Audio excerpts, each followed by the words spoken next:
প্রথমে একটা কথা জিজ্ঞেস করবো, এই যে তোমার ডাকে এই যে উত্তাল হয়ে গেল গোটা বাংলা, কোথাও নিজেকে সুপার ওম্যান মনে হচ্ছে?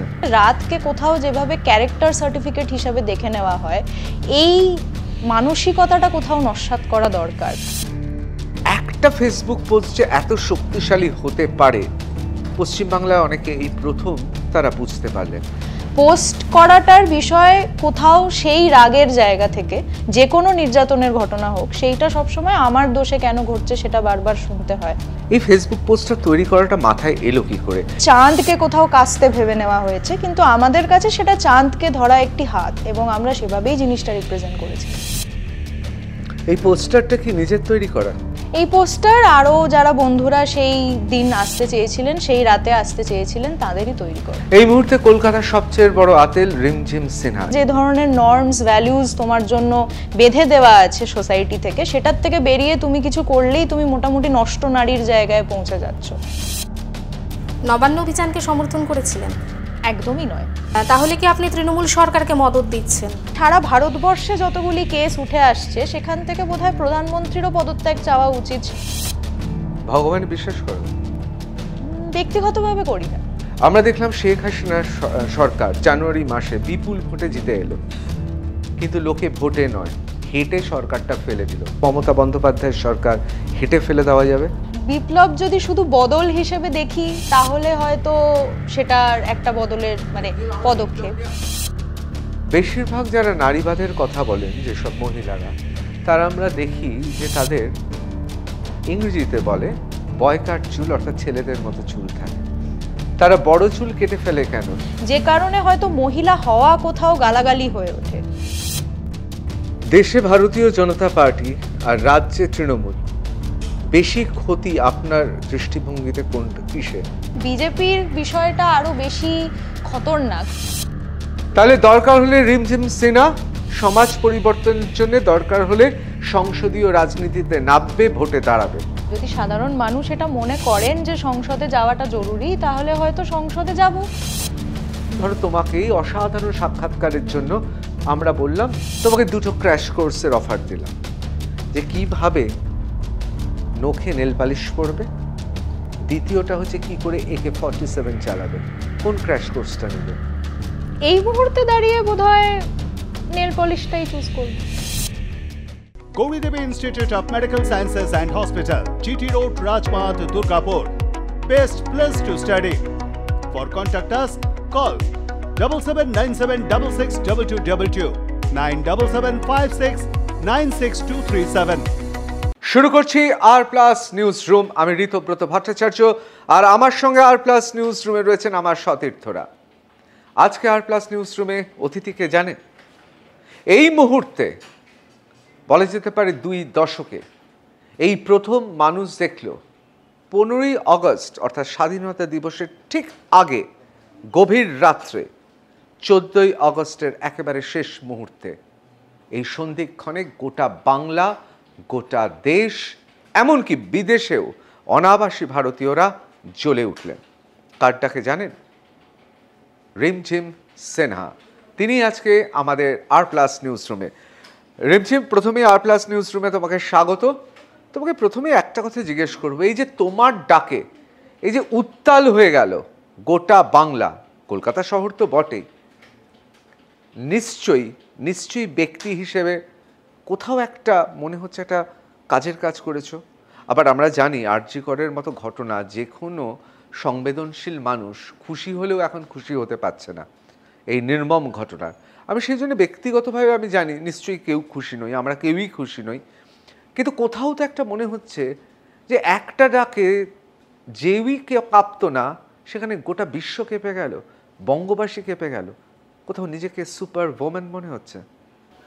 সুপার উম্যান মনে হচ্ছে না, কিন্তু এইটা নিশ্চয়ই মনে হচ্ছে যে বাকি অনেক যারা মহিলারা রয়েছেন, সাধারণ ঘরের যারা মহিলারা আমরা রয়েছি, তাদের সবার সঙ্গে কোথাও আমি পায়ে পা মেলাতে পেরেছি বলে মনে হচ্ছে। আমার মনে হয় যে এই ধরনের রাগ, এই ধরনের ক্ষোভ আমাদের প্রত্যেকটি কেস সামনে আসার পরেই জমা হতে থাকে, এবং আমাদেরকে বারবারই এটা মোটামুটি গাল্প ডাউন করে নিতে হয় যে ঠিক আছে, যতটুকু আমাদের করা সম্ভব, যতটুকু জাস্টিসের জন্য বসে থাকা সম্ভব সেটাই মাথায় রেখে করতে হবে। কিন্তু এই রাগ এবং ক্ষোভ আমাদের প্রত্যেক দিনের জীবন শৈলীর একটি পার্ট। আমরা যখনই বাড়ির বাইরে বেরোচ্ছি বা অনেক সময় বাড়ির ভিতরেও এটা ফেস করতে হচ্ছে এবং বারে বারেই মেনে নিতে হচ্ছে যে আমি মহিলা, আমার সাথে হয়তো এটা হতেই পারে, এটা আমার জীবনে মহিলা হওয়ার একটি অঙ্গ। এইভাবে সারা দিন ধরেই জিনিসটা আমাদের মাথায় চলতে থাকে। সেখানে হয়তো এই ফেসবুক পোস্টটি কোথাও সেই রাগ এবং ক্ষোভকে অ্যাড্রেস করার একটি জায়গা বলে নিজেকে এস্টাবলিশ করতে পেরেছিল। এবং আমার মনে হয় যে সাধারণ ঘরের নারীদের সঙ্গে আমি কোথাও তাদের পাশে দাঁড়িয়ে একসাথেই এই মুভমেন্টকে উইটনেস করতে পেরেছি। আমি একেবারে এই ফেসবুক পোস্টের ব্যাপারে চলে আসছি, যে একটা ফেসবুক পোস্ট যে এত শক্তিশালী হতে পারে পশ্চিমবাংলায় অনেকে এই প্রথম তারা বুঝতে পারলেন। এই ফেসবুক পোস্টটা তৈরি করাটা মাথায় এলো কী করে? এবং আমরা যেটা দেখছিলাম, আমরা কবি দীনেশ দাসের কাস্তের কথা পড়েছি, আমরা জানি কাস্তে বারবার তরবারি হয়ে উঠেছে, বিপ্লবের অংশ হয়ে উঠেছে। সেইখানে এই যে পোস্টটা তৈরি করা, এর ইতিহাসটা কি? প্রথমে পোস্টটা দেওয়ার কথা মাথায় এসেছিল এই জায়গা থেকে যে যে কোনো কেস উঠে আসলে প্রথমেই তো ভিকটিমের উপরে পুরো দোষটা চাপিয়ে দেওয়া হয় বা সার্ভাইভারের উপরে দোষটা চাপিয়ে দেওয়া হয়। বারে বারে এইটা কোথাও খুঁজে বার করার চেষ্টা করা হয় যে যার সঙ্গে ঘটনাটি ঘটেছে তার কোন জায়গায় কোন খুঁতের জন্য সেই ঘটনাটি ঘটেছে। সেইভাবেই আরজি করের কেসেও দেখতে পাওয়া গেছিল যে প্রিন্সিপাল এই মন্তব্য করেছিলেন যে রাত্রেবেলায় মেয়েটি কেন সেই সেমিনার কক্ষে ছিল, তার ইনফ্রাস্ট্রাকচারাল অসুবিধা, তার প্রিন্সিপাল হিসাবে এই ধরনের মানে সার্ভিস প্রোভাইড না করতে পারা, যেখানে 36 ঘন্টা ডিউটি করে একজন ডাক্তার বিশ্রাম কক্ষে যেতে পারেন, তাকে সেমিনার কক্ষে গিয়ে রেস্ট নিতে হচ্ছে, এইটার অ্যাকাউন্টেবিলিটি না নিয়ে তিনি উল্টে দোষারোপ করার চেষ্টা করেছিলেন। পোস্ট করাটার বিষয় কোথাও সেই রাগের জায়গা থেকে যে প্রত্যেকবার মহিলা বলে আমাকেই কেন এটা শুনতে হবে যে আমার কোনো একটা কারণের জন্য আমার সাথে কোনো ঘটনা ঘটছে, কোনো সেক্সুয়াল অ্যাবিউজের ঘটনা হোক, যে কোনো নির্যাতনের ঘটনা হোক, সেইটা সবসময় আমার দোষে কেন ঘটছে সেটা বারবার শুনতে হয়। তো সেই জায়গা থেকে কোথাও মনে হয়েছিল যে এই পোস্টটা দেওয়াটা দরকারি। এবং পোস্টারের পুরো বিষয়টা, পুরো আইডিয়াটা নাইট রিক্লেমেশনের জায়গা থেকে আসে। এবং আমরা সবাই জানি যে আমাদের রাতকে আমরা যখন ইম্যাজিন করছি তখন তার সাথে চাঁদের একটি সম্পর্ক রয়েছে।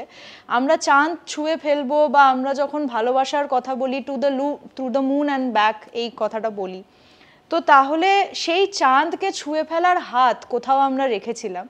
এবং স্বাভাবিকভাবেই যে কোনো সময়ে যে দলীয় রাজনীতির সঙ্গে মিক্স আপ করিয়েই বিষয়টা দেখানোর চেষ্টা করা হয় এবং সাধারণ নারীরা রাস্তায় নেমে তাদের কথা বলছেন, তাদের অধিকারের বিষয়ে আন্দোলন করছেন, এই কথাটা অ্যাকসেপ্ট করা হয়তো আজকের সমাজে অত্যন্ত ডিফিকাল্ট হয়ে পড়েছে।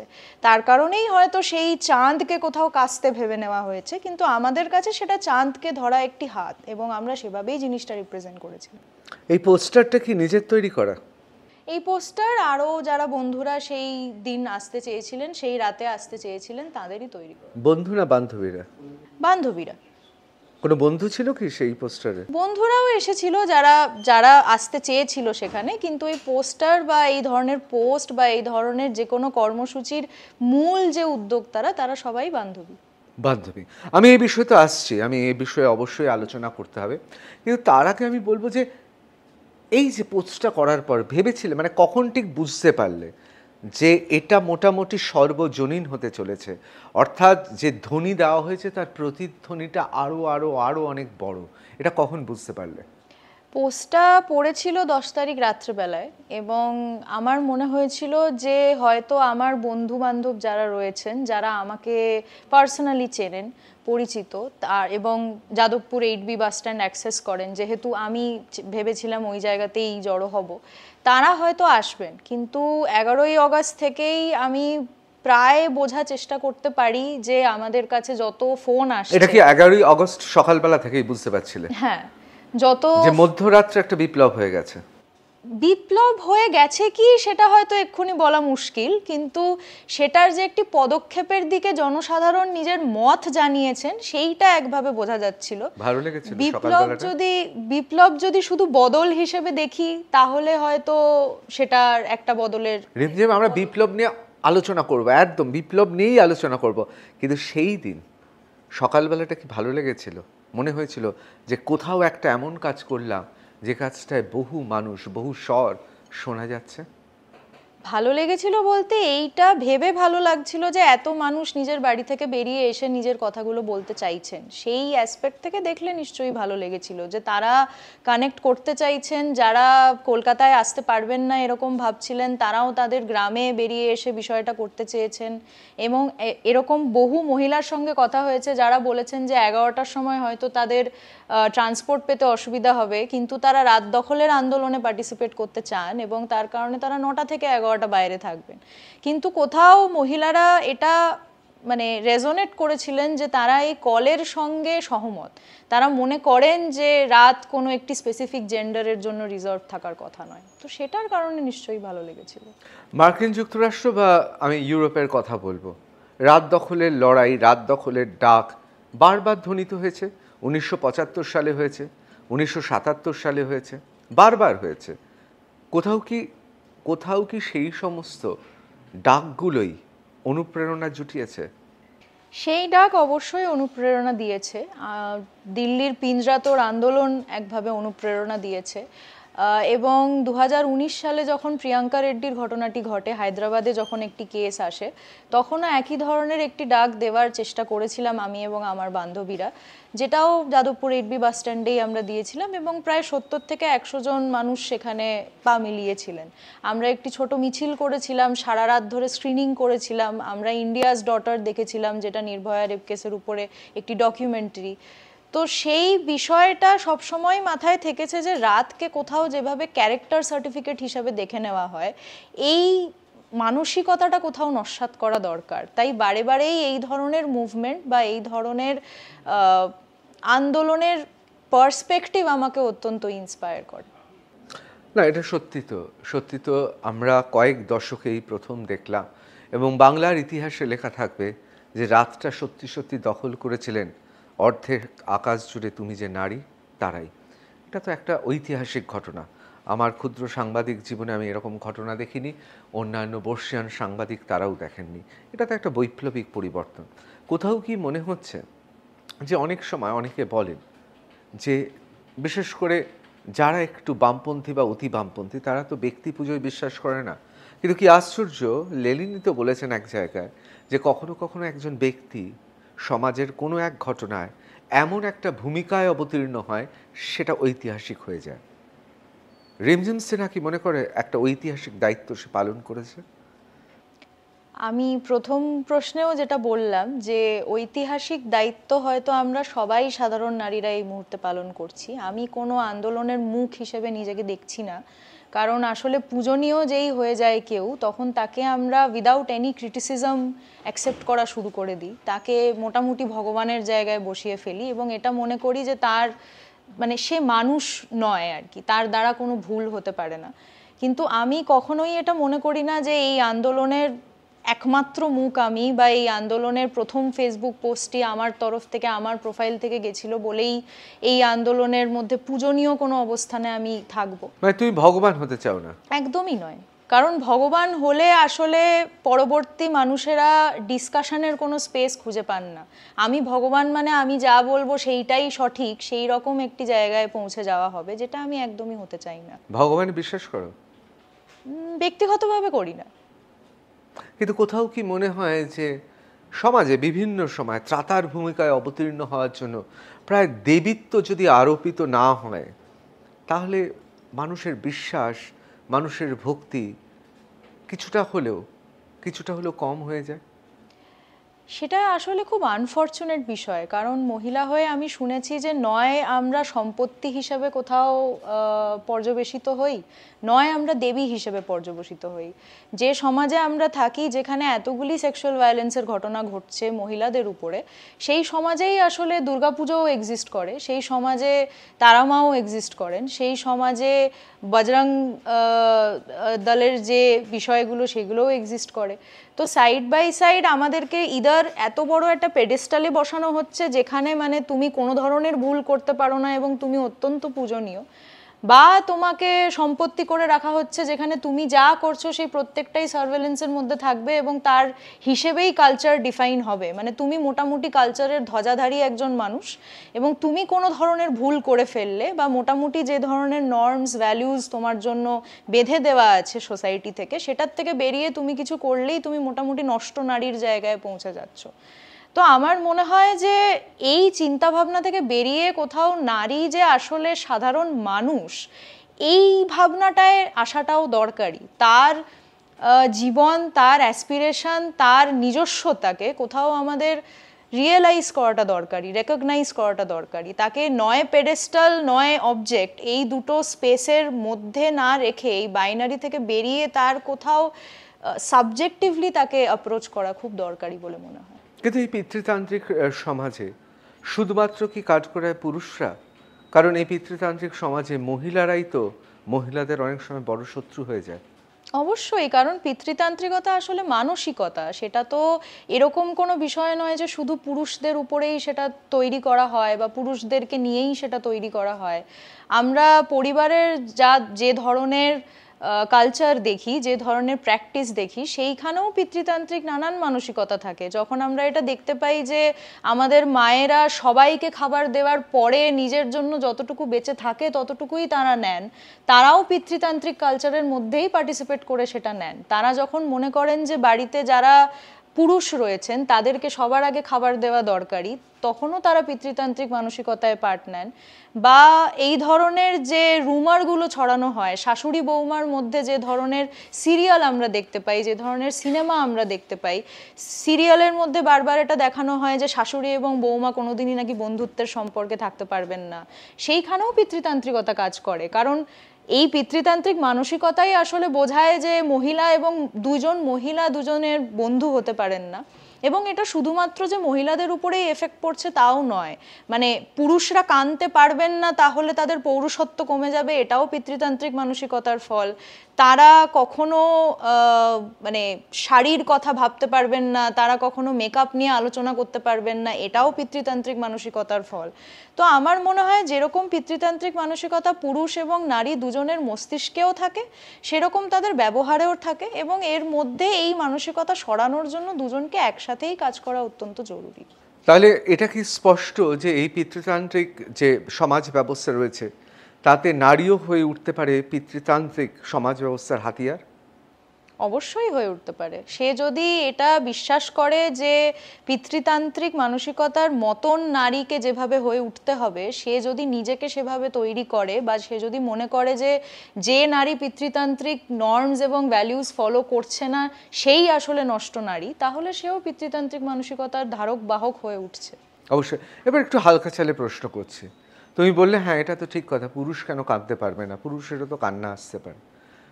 তা রিমঝিমের জন্যও তো কোনো না কোনো পুরুষ কখনো না কখনো কেঁদেছে, তাদের খবর কি? কোনোই কি পুরুষ বন্ধু নেই? অবশ্যই পুরুষ বন্ধু আছে। আমি বিশেষ ছোটবেলা পুরুষ থেকে বিশেষ পুরুষ বন্ধু কেউ নেই, কিন্তু ছোটবেলা থেকে যেহেতু এটা কি co-ed ইচ্ছাকৃত? স্কুলে- না, ইচ্ছাকৃত নয়। এটা কি প্রমাণ করার জন্য যে জীবনে কোনো বিশেষ পুরুষ বন্ধুর দরকার নেই? না, একদমই নয়। কারণ আমি মানে এরকম মানুষই নই যে মনে করে যে জীবনে ভালোবাসার দরকার নেই বা পুরুষ বন্ধু থাকলেই জীবনটা অত্যন্ত নন ফেমিনিস্ট হয়ে যাবে, এরকম কোনো বিষয় আমি মনে করি না। কিন্তু আমি অবশ্যই মানে ছোটবেলা থেকে যেহেতু কোয়েড স্কুলে বড় হয়েছি, তাই প্রচুর পুরুষ বন্ধু হয়েছে। স্কুল সময় থেকেই এরকম বন্ধু বান্ধব রয়েছে, এবং আমি এটা কখনোই স্বাচ্ছন্দ্য বোধ করি না যে আমার শুধুমাত্র একটি জেন্ডারেরই বন্ধু থাকবেন। আমার কুয়ার বন্ধুও রয়েছেন, আমার ট্রান্সজেন্ডার বন্ধু বান্ধবও রয়েছেন, এবং আমি মনে করি যে আমি সবার সঙ্গে, আমার যদি মনের মিল কারোর সঙ্গে হয় তাহলে তার জেন্ডার সেখানে খুব একটা ম্যাটার করে না। আমি আবার ওই প্রশ্নেই চলে আসছি, বিশেষ কোনো পুরুষ বন্ধু নেই নাকি কখনোই ছিল না? অবশ্যই ছিল, এই মুহূর্তে নেই। মানে এরকম নয় তো পুরুষ বিদ্বেষী ভেতর থেকে? না, পুরুষ বিদ্বেষী একদমই নয়। মানে আমার প্রতি এখনো কোনো বিদ্বেষ দেখাওনি, আমি সেটা বলছি না, কিন্তু পুরুষ বিদ্বেষী নয়। কিন্তু কোথাও কি নারীবাদী কথা বললে, প্রতিবাদী কথা বললে তাকে দাগিয়ে দেওয়া হয় পুরুষ বিদ্বেষী, অথবা কখনো কখনো তাকে অতিরিক্ত বলা যেতে পারে, ধরো আমি খুব সোজাসুজিভাবে বলছি যে অনেকেই ধরে নেয় যে নারীবাদী যারা তারা সবাই বোধহয় লেসবিয়ান। আমি কিন্তু লেসবিয়ান তাদের অসম্মানও করছি না, তাদের ধারণাকে সম্মান জানিয়েই বলছি। কোথাও কি মনে হচ্ছে নারীর স্বর যখন দৃঢ় থেকে দৃঢ়তর হতে শুরু করে তখন তাকে দাগিয়ে দেওয়ার চেষ্টা হয়? অবশ্যই, নারী হয়ে জন্মানোর সব থেকে বড় অসুবিধা বোধহয় আমাদের এই সমাজে যে অনেক ধরনের দাগ আমাদের সহ্য করে যেতে হয়। সেটা আমরা যে ধরনের জীবনযাপন করতে চাই সেখানেও নানান প্রশ্ন উঠে আসে, যে আসলে কতটা বাবার কথা শুনে জীবনযাপনটা করছি বা হাজব্যান্ডের মতন করে জীবনযাপনটা করছি, সেটাও যেরকম একটি দিক হিসেবে দেখতে পারি, সেরকম উল্টো দিকে আমার মনে হয় যে নারীবাদ বা ফেমিনিজম তো আসলে শুধুমাত্র নারীদের আধিপত্যের কথা বলে না, সেটি ইকুয়ালিটির কথা বলে। সেটি এই এই এই জেন্ডার দুটি হোক বা যে কোনো জেন্ডারের ইকুয়াল এক্সিস্টেন্সের কথা বলে। এবং ফেমিনিজমকে যদি আমরা বোঝার চেষ্টা করি বা নারীবাদকে যদি বোঝার চেষ্টা করি, সেটা আসলে শুধুমাত্র নারীদের আধিপত্য থাকবে বা নারীরাই এই জীবনে বেঁচে থাকবেন এই ধরনের কোনো কথা বলেনি। এবং আমিও বিশ্বাস করি না যে আমাদের যদি মানসিকতার বদল করতে হয় তাহলে শুধুমাত্র নারীদের সঙ্গে কোনো ডিসকাশন করে সেই মানসিকতার বদল করা সম্ভব। কারণ যারা এই মানসিকতার ধারক বাহক তাদের সঙ্গেই যদি আমরা যদি এটা মনে করি যে পুরুষরাই সব থেকে বেশি করে ধারক বাহক, তাহলে তাদের সঙ্গে কথা বলাটা তো বোধহয় আরও বেশি জরুরি। তাদেরকে এটা বোঝানো বোধহয় আরও বেশি জরুরি যে তাদের বোন বা তাদের মা বা তাদের বান্ধবীরা আসলে কি ফেস করে বড় হচ্ছেন এবং তাদের লাইফস্টাইলে কি কি জিনিস হচ্ছে যেটা আসলে উল্টো দিকে তাদের পক্ষে নির্যাতনের দিকে অগ্রসর হচ্ছে। তো সেই ডিসকাশনগুলো কোথাও আমার মনে হয় যে উল্টো পোল বা বাইনারির মধ্যে ভাবতে আমরা এত বেশি অভ্যস্ত হয়ে পড়েছি যে নয় ডান নয় বাম, নয় হচ্ছে আমরা নারীবাদী, নয় হচ্ছে পুরুষ বিদ্বেষী, এবং নয় সাদা নয় কালো, যে আমরা আসলে বিষয়টা নিয়ে এতটা আলোচনার সাপেক্ষর জায়গায় যাই না যে আসলে এই দুটো বাইনারির মধ্যে জিনিসগুলো এক্সিস্ট করতে পারে। There can be a grey area as well and there are many grey areas here. তার মানে কি সবার উপরে মনুষ্যত্ব? মনুষ্যত্ব নিশ্চয়ই। তাহলে কোথাও কি মনে হচ্ছে যে এই মুহূর্তে একটা অসম ব্যবস্থার মধ্য দিয়ে আমরা সবাই বেড়ে উঠেছি এবং আমরা সবাই যাচ্ছি, এবং তারই প্রতিফলন হয়েছে আরজি কর। আর যে কারণে আরজি করের ঘটনা, যেহেতু তার প্রতিষ্ঠান, তার ঐতিহ্য, তার নির্মমতা, কোথাও একটা যে ঢেউটা আগে থেকেই ছিল মনের ভেতর, সেটা প্লাবন বইয়ে দিয়ে গিয়েছে আমাদের জীবনে। হ্যাঁ, সেটা অবশ্যই মনে হয়। কারণ যত বেশি করে মহিলারা নিজের জীবনকে ডিফাইন করা শুরু করেছেন, যত বেশি করে তারা এটা ভাবা এবং বলা শুরু করেছেন যে তারা তাদের জীবন কিভাবে নিয়ে যাবেন বা তারা তাদের জীবনে কি ধরনের কাজ করবেন সেটা তারা ডিসাইড করবেন, যত বেশি মহিলারা শিক্ষিত হওয়া শুরু করেছেন, তত বেশি উল্টো দিকেরও পিতৃতান্ত্রিক মানসিকতা আরও গেড়ে বসেছে। এবং যেহেতু একটি বড় সিস্টেম, একটি চিরাচরিত কাঠামোকে ভাঙার মতন কোনো পরিবেশ তৈরি হলে সেই কাঠামো নিজেকে রক্ষার্থে অনেক বেশি করে আরও গেড়ে বসার চেষ্টা করে। আমার মনে হয় সেই জায়গাতেও এটা উঠে আসছে। কারণ আমি ছোটবেলা থেকে বড় হওয়ার মধ্যে যে কেসগুলো দেখতে দেখতে আসছি, সেখানে আমি দেখেছি যে প্রথমে বিষয়টা হয়তো রেপে গিয়ে আটকে যেত, সেই রেপটি হয়তো অত নৃশংস ঘটনা বাইরে নিয়ে আসতো না। এবং এটা অ্যাকনলেজ করেই বলছি যে যে ঘটনাগুলো রেজিস্টার হচ্ছে, যে ঘটনাগুলো নিউজে আসছে, সেগুলি হয়তো দেশের অনেক কম সংখ্যক ঘটনা। এর থেকে অনেক বেশি ঘটনা হয়তো আমাদের নিউজে আমরা দেখতে পাচ্ছি না বলে এমনিই হারিয়ে যাচ্ছে বা তারা এসে রেজিস্টার করতে পারছেন না। কিন্তু যেগুলি এখন উঠে আসছে তার মধ্যে রেপ তো থাকছে, তার সঙ্গে মার্ডার হচ্ছে, তার সঙ্গে প্রমাণ লোপাটের চেষ্টা হচ্ছে এবং অত্যন্ত নৃশংসতা বাড়ছে। মানে আমরা যদি হাতরাসের কথা বলি, সেখানে জিভ কেটে টেনে নেওয়া হচ্ছে, সেখানে মেরুদণ্ড ভেঙে দেওয়া হচ্ছে এবং আরজি করের ক্ষেত্রেও এই ধরনের নৃশংসতা আমাদের সামনে আসছে। মনে হচ্ছে যেন এই মেসেজটা কোথাও দেওয়ার অনেক চেষ্টা করা হচ্ছে যে তুমি যদি বেশি বার বেড়ে যাও তাহলে তোমার পরিণতি এই ধরনের হবে। মানে উল্টো দিকে যখন জাস্টিস সিস্টেমের কথা আমরা বলছি এবং আমরা বারে বারে দৃষ্টান্তমূলক শাস্তির কথা বলছি, হয়তো সেখানেও আমরা এই মেসেজটা কোথাও দেওয়ার চেষ্টা করছি যে এমন আইন যদি তৈরি হয় বা আইন যদি এইভাবে কাজ করতে পারে যেখানে যে মানুষ নির্যাতন ঘটাচ্ছেন বা নির্যাতন ঘটানোর মতন কোনো মানসিকতা বহন করছেন তারা কোথাও পিছু হটতে বাধ্য হবেন। কিন্তু উল্টো দিকে আসলে নির্যাতন করার যে প্রবণতা, সেই প্রবণতার মধ্যে আরো বেশি অ্যাগ্রেসিভনেস বাড়ছে এবং সেইটা আরো বেশি বেশি করে এই ভয় দেখানোর চেষ্টা। এবং কি অদ্ভুতভাবে রিলেটেবল যে লাস্ট যে প্রেস রিলিজটি বেরিয়েছিল তাতেও একটি জায়গায় মেনশন করা হয়েছে যে মেয়েদের নাইট ডিউটি না দেওয়াই ভালো। বারে বারে এই ধরনের কথা উঠে আসা যে তোমার চলাফেরা করতে অসুবিধা হচ্ছে তাহলে তুমি বাপু আরো বেশি ঘরের ভিতর ঢুকে যাও। মানে জিনিসটা খুবই প্রোটেক্টিভ, এমন নয় যে তুমি বাইরে বেরোবে, তুমি তোমার মতন করে জীবন লিড করবে তাহলে আমি সমাজকে সেভাবে গড়ে তুলবো। এই ইনক্লুসিভ আইডিয়াটা কোথাও নেই, পুরোটাই হচ্ছে এক্সক্লুসিভ। আমি সমাজকে এভাবে রেখেছি, তুমি যদি তার মধ্যে থাকতে পারো তাহলে থাকো, না হলে তুমি এসো।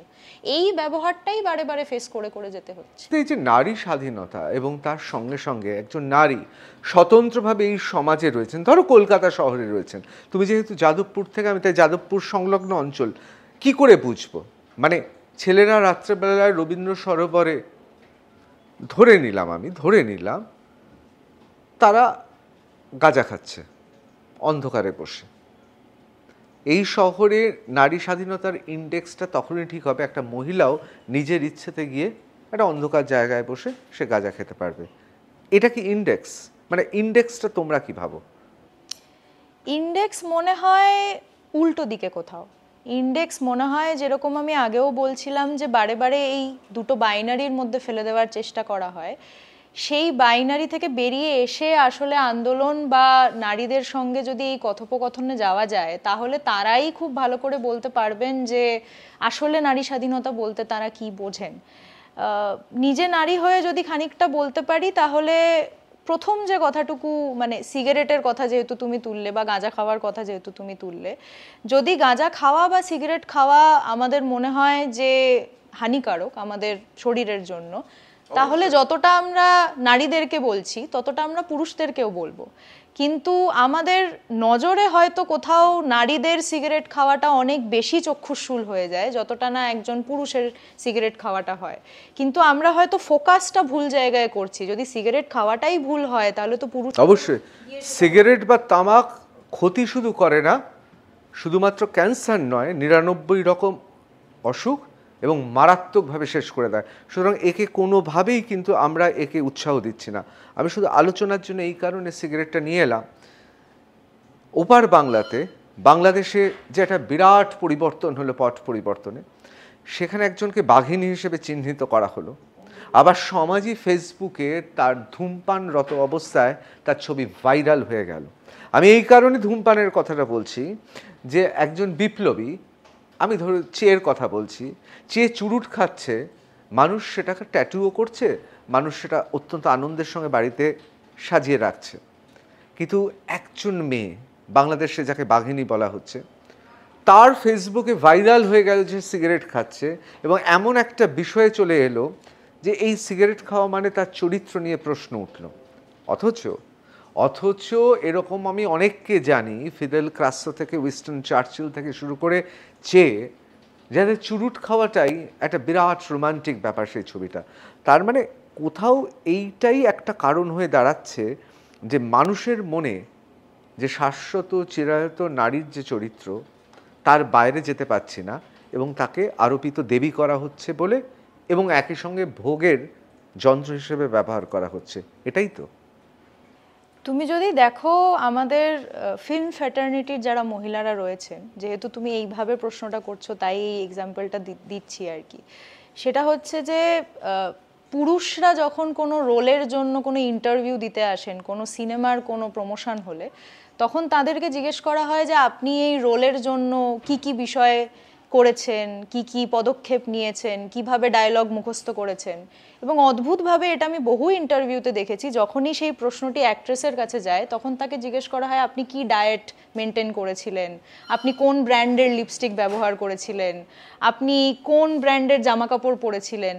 বিষয়টা আসলে তার ক্যালিবার অ্যাজ অ্যান অ্যাক্ট্রেস সেটাকে নিয়ে কোনো প্রশ্ন উঠে আসে না, যেটা আমরা মিথিলার ক্ষেত্রেও দেখতে পারবো যে তাকে জিজ্ঞেস করা হয়েছিল যে আপনার ফেভারিট মেন্স ক্রিকেটার কে মেন্স টিম থেকে, এবং উনি অত্যন্ত সুন্দর একটি উত্তর দিয়েছিলেন যে আপনি কখনো বিরাট কোহলিকে গিয়ে বোধহয় এই প্রশ্নটা জিজ্ঞেস করেন না যে উইমেন্স ক্রিকেট টিম থেকে আপনার ফেভারিট ক্রিকেটার কে। সবসময় একটি কম্প্যারেটিভ নজরে বিষয়টি দেখার চেষ্টা করা হয়। এবং এই যে আগের কথাটি বলছিলাম যে নয় তুমি ভালো, নয় তুমি দেবী, নয় তুমি নষ্ট নারী, তার মাঝখানে আর কোনো বিষয় নেই। আমরা এটা কথা বলতে ভুলে যাই যে আসলে এখনও সেটা কর্পোরেট স্ফিয়ারে হোক বা শ্রমজীবী নারীদের মধ্যে হোক, তারা যখন একই জায়গায় কাজ করেন পুরুষদের সঙ্গে, তাদের পেমেন্টের মধ্যে একটা হিউজ গ্যাপ থাকে। এরকম প্রচুর মানুষ আছেন যারা পেয়ারা বাগানে কাজ করেন, যাদের সঙ্গে আমি কথা বলার সুযোগ পেয়েছি। তারা বলছেন যে যারা পুরুষ কর্মী কাজ করেন তাদের কাজ কম্প্যারেটিভলি কম হেক্টিক, তাদের অনেক কম শ্রম হয়তো দিতে হচ্ছে, সেভাবে ফিজিক্যাল শ্রমের কথা যদি বলছি, কিন্তু তারা পাচ্ছেন 500 টাকা। অন্যদিকে যারা মহিলারা কাজ করছেন তাদেরকে 250 টাকা দেওয়া হচ্ছে, 175 টাকা দেওয়া হচ্ছে বা 145 টাকা দেওয়া হচ্ছে। এবং এটাই নিয়ম। এটার উল্টো দিকে যদি তুমি দাঁড়ানোর চেষ্টা করো তাহলে যারা কন্ট্রাক্টররা রয়েছেন তারা মহিলা শ্রমিককে কাজে নিয়ে আসবেন না। এবং এটা খুব স্বাভাবিক হয়ে উঠেছে যে মহিলারা যেহেতু কাজের সন্ধানে থাকেন এবং তাদের পক্ষে এই কাজের স্ফিয়ার এত ইনক্লুসিভ নয়, তাই তাদেরকে যে কোনো টাকা দিয়েই সেই কাজের মধ্যে নিয়ে আসা যায় এবং তারা সেইটা মেনে নিয়েই চলে আসবেন, কারণ তাদের জন্য কাজের অ্যাভেলেবিলিটি নেই। সেই একই স্ফিয়ার থেকে তুমি যে প্রশ্নটা আমাকে করছো সেটাও ওই জায়গাতেই দাঁড়ায় যে নারী আন্দোলনের কথা বলতে গিয়ে আমরা আসলে বলতে ভুলে যাই যে বাজার এলাকায় যে মহিলারা থাকেন তাদের জন্য কোনো আলাদা শৌচালয়ের ব্যবস্থা থাকে না। আমরা এটা বলতে ভুলে যাই যে যখন আমরা ল্যাঙ্গুয়েজের কথা বলছি তখন আমরা ম্যানকাইন্ড বলতে বাধ্য হই, বা কিছুদিন আগে অবধিও ব্যাটসম্যান বলা হতো, যেটা এখন ব্যাটারে আসছে। তুমি আমাকে বলো যে তাঁতির আসলে স্ত্রীলিঙ্গ কি রয়েছে, বা চাষির আসলে স্ত্রীলিঙ্গ কি রয়েছে, বা আমরা যখনই হিউম্যানের কথা বলছি বা ম্যানকাইন্ডের কথা বলছি তখন কেন সেখানে সবসময় ম্যান হিসেবেই জিনিসটাকে ধরা হয়েছে। এই ধরনের বিষয়গুলোও কাজ করছে। এবং আমরা তো দেখতে পাচ্ছি যে সেক্সুয়াল হ্যারাসমেন্টের নিয়ে যখন কোনো সেল তৈরি হচ্ছে, কোনো আইসিসি তৈরি হচ্ছে, কনস্ট্রাকশন সেক্টরে যে মহিলারা কাজ করেন সেটা তো একভাবে আনঅর্গানাইজড অর্গানাইজড দুটো নিয়েই করা হচ্ছে। টেক্সটাইল ওয়ার্কার্স যারা রয়েছেন, কোথায় এখানে আইসিসি, কোথায় সেখানে টেক্সটাইল ইন্ডাস্ট্রিতে তো মহিলারা মানে সব থেকে বেশি কর্ম। অবশ্যই আমি একটু ওই প্রশ্নে যাচ্ছি, মানে এটা তো ঠিক, তাঁতির স্ত্রীলিঙ্গ তাঁতিনী, তার মানে হচ্ছে তাঁতির স্ত্রী, বা চাষির বউকেই কিন্তু চাষিনী বলা হয়, অর্থাৎ যিনি মহিলা চাষ করেন তাকে চাষিনী বলা হয় না, এটা আমি মানছি। কিন্তু এটাও তো আমাদের মানতে হবে প্রাগৈতিহাসিক যুগে এই যে হান্টার্স আর গ্যাদারার্স, পুরুষরা ঠিক করলো তারা শিকার করতে যাবে, মহিলারাও আরও গুরুত্বপূর্ণ কাজ দায়িত্ব নিয়ে নিল। তারা একদিকে বাচ্চাদের দেখছেন এবং তারা সব কিছু গ্যাদার করছেন। এবং অনেকে বলেন যে এই চাষের আবিষ্কারও হয়তো কোনো পুরুষ নয়, কোনো মহিলা। কিন্তু সেক্ষেত্রে আমরা কি সত্যি এই ছোট ছোট যে অত্যন্ত গুরুত্বপূর্ণ ব্যাপার যেগুলো বৈষম্য হিসেবে দেখছি, তার ইতিহাস, তার প্রাগৈতিহাসিক মুহূর্তটাকে আমরা কি অস্বীকার করতে পারি? এই মুহূর্তে দাঁড়িয়ে কি সত্যি বাড়িতে যে মহিলারা শ্রম দিচ্ছেন সেটা সমাজে এমনভাবে প্রতিষ্ঠিত যে তারা অনেক বেশি শ্রম দিচ্ছেন মানুষের থেকে? কারণ যখনই আমরা গৃহর মধ্যে কলহ দেখতে পাই তখন এই কথাটা খুব বারে বারে উঠে আসে যে তুমি বাইরে গিয়ে চাকরি করছো না আসলে, তাই তুমি এসে বাড়ির খাবারটা যেন আমার জন্য রেডি থাকে, এইটা অনেক পুরুষ বলে দেন। এবং উল্টো দিকে যখন কোনো মহিলা চাকরি করতে বেরোচ্ছেন তার উপরেই দায়িত্ব থাকে যে তিনি চাকরি করে বাড়ি এসে রান্নাটা তাকেই করতে হবে।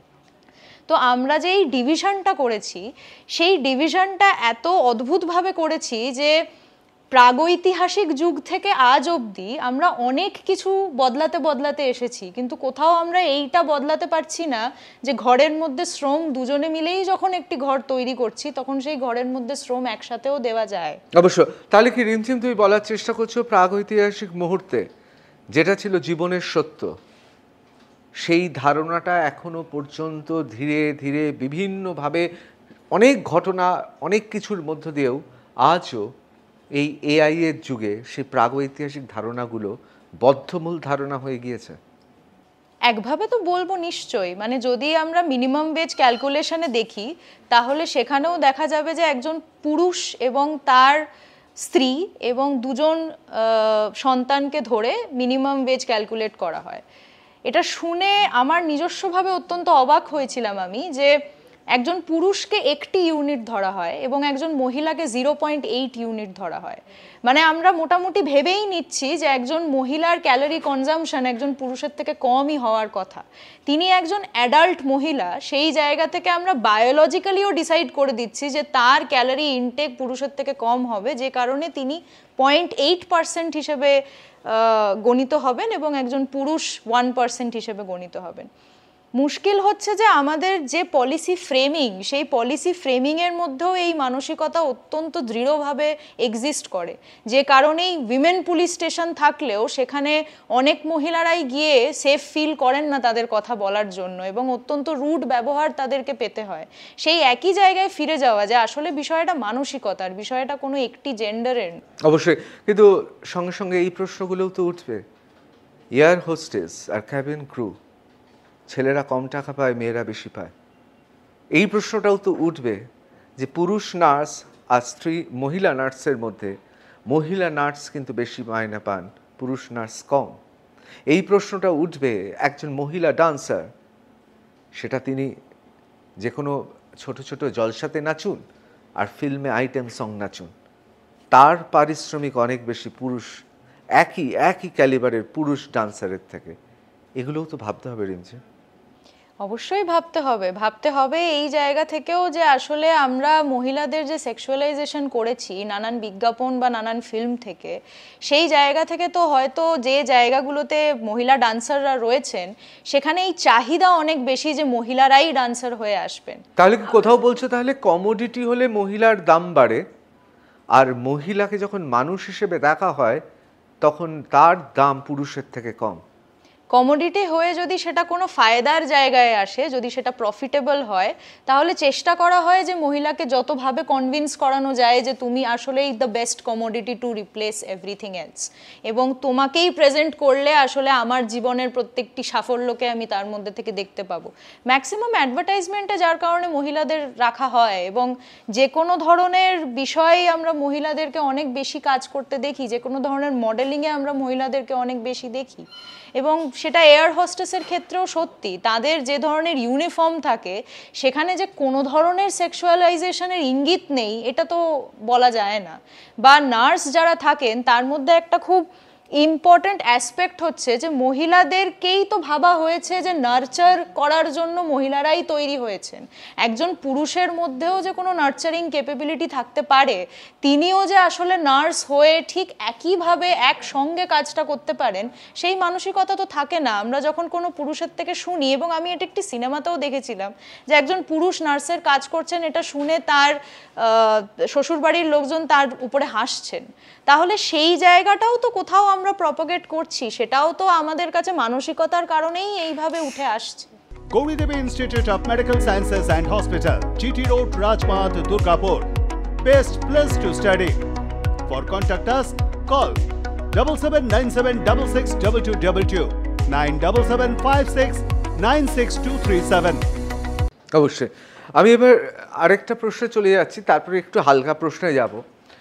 এই যে বাড়িতে ফিরে পুরুষ নারীকে বলছে যে তুমি তো বাইরে যে কাজ করো না, আমি করি, আমার খাবার থেকে শুরু করে জামা কাপড় সব কিছুর দায়িত্ব তোমার। বলে রাখি আমি কিন্তু কাউকে বলি না, আমি একা থাকি, সুতরাং এটা আমি বলি না। তা এই যে পুরুষের যে এই ঔদ্ধত্যের কথা বলছো, এটা সত্যি তো, এটা তো খারাপ, কারণ আরেকজন নারী যিনি বাড়িতে রয়েছেন তিনিও তো বিরাট কাজ করছেন, এ বিষয়েও তো সন্দেহ নেই। আবার উল্টোটা, যদি কোনো পুরুষকে সমাজ স্ত্রৈণ বলে তাহলে কি তারা নারীবাদীদের কাছে খুব পছন্দের? আমার মনে হয় নারীবাদীদের কাছে পছন্দের বিষয়টা খুব জেনারেলাইজড একটা স্টেটমেন্ট নয় কি? কারণ ঠিক যেভাবে আমরা যে কোনো বাদের উপরে ভরসা করে এটা বলে দিতে পারি না যে যত মানুষ সেই বাদে বিশ্বাস করেন তারা সবাই একই ধরনের, নিশ্চয়ই আমরা যদি নিজেদেরকে ভারতীয় বলে বিশ্বাস করি তাহলে প্রত্যেকটি ভারতীয় একই ধরনের, সেটাও তো আমরা মনে করি না এই জায়গায় এসে। তো নারীবাদে যারা বিশ্বাস করেন তারাই যে বিষয়টা একইভাবে ভাববেন বা একই ধরনের ভাবে নারীবাদকে অ্যাপ্রোচ করবেন, এই ধারণাও তো কোথাও বোধহয় ভুল, সেই ধারণাটাও তো রাখা বোধহয় ঠিক নয়। এবং আমার মনে হয় না যে নারীবাদ কোথাও এটা মনে করে যে পুরুষরা কোনো ধরনের ফেমিনিন ক্যারেক্টারিস্টিক রাখতে পারেন না, কারণ এটা বহুবারই বলা হয়েছে যে যে কোনো মানুষ যখন কোনো ফেমিনিন ক্যারেক্টারিস্টিক রাখছেন বা ম্যাসকুলিন ক্যারেক্টারিস্টিক রাখছেন, সেইটা তাকে কোথাও কম বা বেশি মানুষে পরিণত করছে না, সেটা শুধু তার একটি আঙ্গিক, তার জীবনের তার লাইফস্টাইলের একটি আঙ্গিক হিসেবে দেখা। অবশ্যই আমি দুটো হালকা প্রশ্ন করে আবার পৌঁছে যাব, কারণ যথেষ্ট ভারী ভারী কথা হচ্ছে। যাদবপুরে তোমার যারা বান্ধবী আছেন তারা কি তুলনামূলক সাহিত্য বা আইআর, ইন্টারন্যাশনাল রিলেশন অথবা সমাজতত্ত্ব, নৃতত্ত্ব এই সমস্ত বিষয়ে যদি না পড়ে তাহলে তোমার বান্ধবী বা সেই গ্রুপে থাকতে পারে না? একদমই নয়। আমার এরকম প্রচুর বান্ধবী আছেন যারা ফিজিক্স পড়েন, এরকম প্রচুর বান্ধবী আছেন যারা ম্যাথমেটিক্স পড়েন, এরকম খুব ক্লোজ বান্ধবী আছেন যারা ফিজিক্স নিয়ে পিএইচডি করছেন বা ম্যাথমেটিক্স নিয়ে পিএইচডি করছেন বা সায়েন্স নিয়ে পিএইচডি করছেন, ফিজিওলজি নিয়ে পড়াতে গেছেন মেডিকেল কলেজে। এবং আমি তো মনে করি না যে আসলে কোনো একটি সেক্টর বা একটি ডিসিপ্লিনের দ্বারাই সমাজকে বদলানো সম্ভব। আজকে যদি আমরা বৈজ্ঞানিকভাবে ভাবতে না শিখি, আজকে যদি আমরা সত্যি এরকম মানসিকতার মানুষজনদেরকে পার্টিসিপেট করতে না পারি যারা সামাজিকভাবেও নিজের চিন্তাভাবনা বদলাচ্ছেন, তাহলে তো বৈজ্ঞানিক রূপে যে ডেফিনিশন বা যে তত্ত্ব আমাদের কাছে উঠে আসবে সেটাও কোথাও পার্শিয়াল হবে। এক সময় তো সত্যি এটা মনে করা হতো বৈজ্ঞানিকভাবে যে ফিজিওলজিক্যালি মহিলারা পুরুষদের থেকে উইক, কিন্তু সেই জিনিসটা আজকের মানসিকতায় দাঁড়িয়ে আমরা যেভাবে অ্যাপ্রোচ করব সেটা নিশ্চয়ই আগে 10-20 বছর আগেও সেই মানসিকতায় দাঁড়িয়ে অ্যাপ্রোচ করা হতো না, বা আগে আমরা যেভাবে জেন্ডারকে অ্যাপ্রোচ করতাম আজকে দাঁড়িয়ে আমরা জেন্ডারকে সেভাবে অ্যাপ্রোচ করি না। তো আমার মনে হয় ইন্টারডিসিপ্লিনারি ডিসকাশন অত্যন্ত জরুরি, এবং তার জন্য বন্ধুবান্ধব থাকা তো নিশ্চয়ই জরুরি। আড্ডার স্ফিয়ারে আমি অনেক বেশি শিখেছি যতটা না আমি ক্লাসে শিখেছি। এই মুহূর্তে কলকাতার সবচেয়ে বড় আতেল রিমঝিম সিনহা, এই কথাটা বললে কেমন লাগে? খুবই খারাপ লাগবে। আমি ঠিক আতেল হওয়া খারাপ? আতেল শব্দটা যেভাবে ব্যবহার করা হয় বা ফরেস্ট শব্দ ইন্টেলেকচুয়ালের বঙ্গীয়করণ আতেল, কিন্তু আমি তো মনে করি না যে আমি পুরোটা জেনে ফেলেছি, তো সেখান থেকে তোমাকে কেউ কখনো আতেল বলেনি? আপাতত বলেনি, তুমি বললে মোটামুটি। না আমি বলিনি, আমি জিজ্ঞেস করেছি।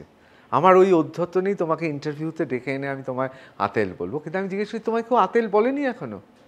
এখনো অবধি সেটা শুনতে পাইনি, কারণ আমার মনে হয় না যে আমি নিজেকে এভাবে মনে করি যে আমি মোটামুটি সবকিছু জেনে ফেলেছি বা আমি এমন একটা কি মনে করো তাহলে? বিপ্লবী? না, বিপ্লবী মনে করি না। আমি মনে করি যে আমি সমাজ বদলের রূপরেখাটা শিখছি কোথাও, সেটা হয়তো কোথাও সমাজতত্ত্ব পড়তে গিয়ে বুঝতে পেরেছি যে ছোটবেলা থেকে আমাকে যেভাবে বড় করা হয়েছে, যে ধরনের নিয়ম বলা হয়েছে, যেভাবে বলা হয়েছে যে এটা সঠিক এটা বেঠিক, সেগুলো আসলে সাজানো কয়েকটা নিয়ম এবং সেগুলি আমাদেরই বানানো নিয়ম। আমরা ওই একই মানসিকতার জায়গায় উদ্বুদ্ধ হয়েই সেই নিয়মগুলো বানিয়েছি। আমার এখানেই একটা প্রশ্ন আছে, নিশ্চয়ই ছোটবেলা থেকে তুমি যখন খুব ছোট ছিলে কিন্ডারগার্টেনে নিশ্চয়ই তুমি মার্কসও পড়োনি, তুমি ডুরখাইমও পড়োনি, তুমি নিশ্চয়ই তখন অগাস্টাস বেবেল বা আন কাপলান বা সিমন দ্য বোভার পড়োনি, এমনকি সুকুমারী ভট্টাচার্যও পড়োনি। তুমি হঠাৎ এইভাবে এত বেশি সচেতন হয়ে উঠলে কোনো ঘটনাতে, নাকি সমাজতত্ত্ব সমাজবিদ্যা পড়তে পড়তে? প্রচুর মানুষের লেখা পড়ে মনে হয়েছিল যে যে সমাজে বাস করছি সেই সমাজকে আরো ভালোভাবে কোথাও ইমাজিন করা যেতে পারে। যেরকম রবীন্দ্রনাথের কথা আমাকে অনেক বেশি উদ্বুদ্ধ করেছেন, তার শিক্ষা প্রণালী আমাকে অনেক বেশি উদ্বুদ্ধ করেছেন। সত্যিই তো শান্তিনিকেতনের মতন জায়গা বা সেই ধরনের আশা রাখা যে আমরা বদ্ধ চারটে দেওয়ালের মধ্যে পড়বো না, কিন্তু আমরা গাছের তলায় পড়বো, একটা হয়তো আমরা আড্ডার স্ফিয়ার বানিয়েই সেখানে পড়াশোনা করতে পারবো, সেটা অত্যন্ত ইম্পর্টেন্ট মনে হয়েছে। ভগৎ সিং এর কথা আমাকে খুবই অনুপ্রাণিত করেছে যখন তিনি বলেছেন যে আমাদের স্বাধীনতা আসলে প্রথম পদক্ষেপ, এবং এর পরে এমন একটি সমাজে আমাদের যাওয়া দরকারি যেখানে ধর্মের নামে বিভেদ সৃষ্টি হবে না, এবং যেখানে শেষ অবধি গিয়ে নিপীড়ক এবং নিপীড়িতের যে সম্পর্ক সেটা অ্যাবসলিউটলি শেষ করে দিতে পারবো আমরা। সাবিত্রীবাঈ ফুলে আমাকে অনেক অনুপ্রাণিত করেছেন, বেগম রোকেয়া অনুপ্রাণিত করেছেন, যখন তারা নিজে অত্যন্তভাবে ইনসাল্টেড হয়েও, অত্যন্ত হিউমিলিয়েটেড হয়েও তারা মেয়েদের পড়াশোনার জন্য সবসময় অগ্রসর হয়েছেন। তারা মনে করেছেন যে মহিলারা পড়াশোনা করতে পারে এবং মহিলারা পড়াশোনা করা জরুরি, মহিলারা পড়াশোনা করলে তারা শিক্ষিত হলে এমন অনেক কথা বাইরে নিয়ে আসতে পারবেন সমাজে, যেগুলো নিয়ে হয়তো এই মুহূর্তে আলোচনা হয় না। এবং আম্বেদকরের কথা আমাকে অনেক অনুপ্রাণিত করেছে, এবং রিসেন্টলি মুজাফফরনগরের যে ঘটনাটি ঘটলো, আমার মনে হয় দলিত মানুষের অধিকার নিয়ে আম্বেদকর যতটা কথা বলেছিলেন, সংবিধানে যে কারণে সেই বিষয়গুলো ইনক্লুড হয়েছে, তার কারণেই আজকে মুসলমান মানুষদেরকে যখন বলা হচ্ছে, মুসলমান ভেন্ডারদেরকে যখন বলা হচ্ছে তোমার নাম তুমি ওখানে লিখে রাখবে, এবং এটা তো ইকোনমিক বয়কটের জায়গাতে নিয়ে যাওয়া হচ্ছিল, সেইটা সুপ্রিম কোর্ট দিতে বাধ্য হয়েছে যে এই জিনিসটা করা যেতে পারে না। এবং সেটা তো অবশ্যই আম্বেদকরের এই ইন্টারভেনশন, তার দলিত রাইটস নিয়ে কথা বলা, অ্যানাইলেশন অফ কাস্ট লেখা, এই প্রত্যেকটা বিষয়ে আমাদেরকে আরো স্বাচ্ছন্দ্যে জীবন লিড করতে সাহায্য করছে। তো একটি মানুষের থেকেই যে আমাকে ইন্সপিরেশন নিতে হবে আমি তো সেটা মনে করছি না। আমার তো মনে হয় এই বহু মানুষের থেকে আমি অনেক কিছু শিখতে পারছি এবং নিজের জীবনকে আলাদাভাবে ভাবতে পারছি সেই কারণে। অবশ্যই। এবার একটু মজার প্রশ্ন করি, তোমাদের যে বাস্তিল দুর্গটা ছিল, মানে যাদবপুর এবং 8Bর মধ্যে, সেই দুর্গটা এখন তো অনেক বড় হয়ে গেছে, কি মনে হচ্ছে? অনেক প্রসারিত হয়েছে?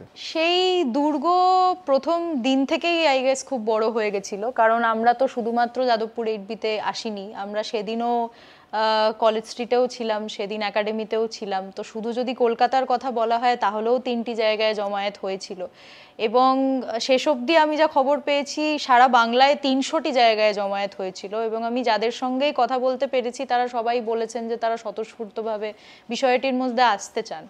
এবং অবশ্যই খুব উৎফুল্ল এই খবরটি পেয়ে আমি, যে সাধারণ মানুষ এখন মনে করছেন যে তাদেরকে যে বোঝানো হয়েছে যে তারা আসলে খুব ডিপেন্ডেন্ট এই পলিটিক্যাল পার্টিগুলির উপরে এবং এই নির্বাচনী প্রক্রিয়ার উপরে নিজেদের দাবিগুলি নিয়ে আসার জন্য, সেই ডিপেন্ডেন্স কাটিয়ে তারা কোথাও এটা ভাবতে পারছেন যে না, আমাদের দাবিগুলি আমরাই রাস্তায় গিয়ে চাইতে পারি, আমরাই আমাদের স্বর উঁচু করে স্লোগান দিতে পারি, কোনো বিজেপি বা তৃণমূল বা সিপিএম এর কথা শুনে আমাদের সারাক্ষণ আসতে হবে, সেই পর্যায়ে তারা নেই।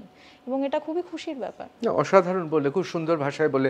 আমরা দেখলাম শেখ হাসিনার সরকার জানুয়ারি মাসে বিপুল ভোটে জিতে এলো, কিন্তু লোকে ভোটে নয় হেঁটে সরকারটা ফেলে দিল। কোথাও মনে হয় তোমার নরেন্দ্র মোদীর সরকার বা মমতা বন্দ্যোপাধ্যায়ের সরকার হেঁটে ফেলে দেওয়া যাবে? আমার মনে হয় যদি সংঘবদ্ধভাবে সাধারণ মানুষ মনে করেন যে তারা যাদেরকে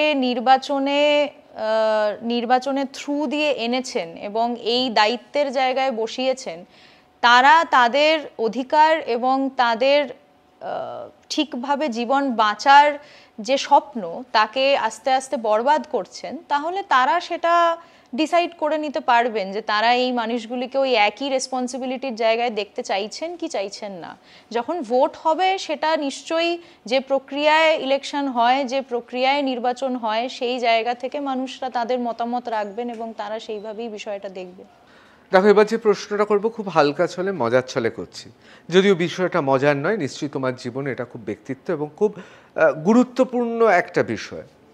আমি কোনোভাবে সেইভাবে তোমায় আঘাত করছি না, কিন্তু যা হয়ে থাকে, এই যে তুমি যেভাবে নারীবাদের কথা, এবং তুমি তো খুব পরিষ্কারভাবে নারীবাদের থেকেও তুমি এই যে সমান অধিকারের লড়াই এবং সত্যি কথা বলতে গেলে একটা মানবিক লড়াইয়ের কথা বলছো, সম্পর্কটা কি ব্রেকআপ হয়ে গেল এত বেশি নারীবাদী হয়ে যাওয়ার জন্য, নাকি ভেঙে যাওয়ার পর বেশি নারীবাদী হয়ে গেল?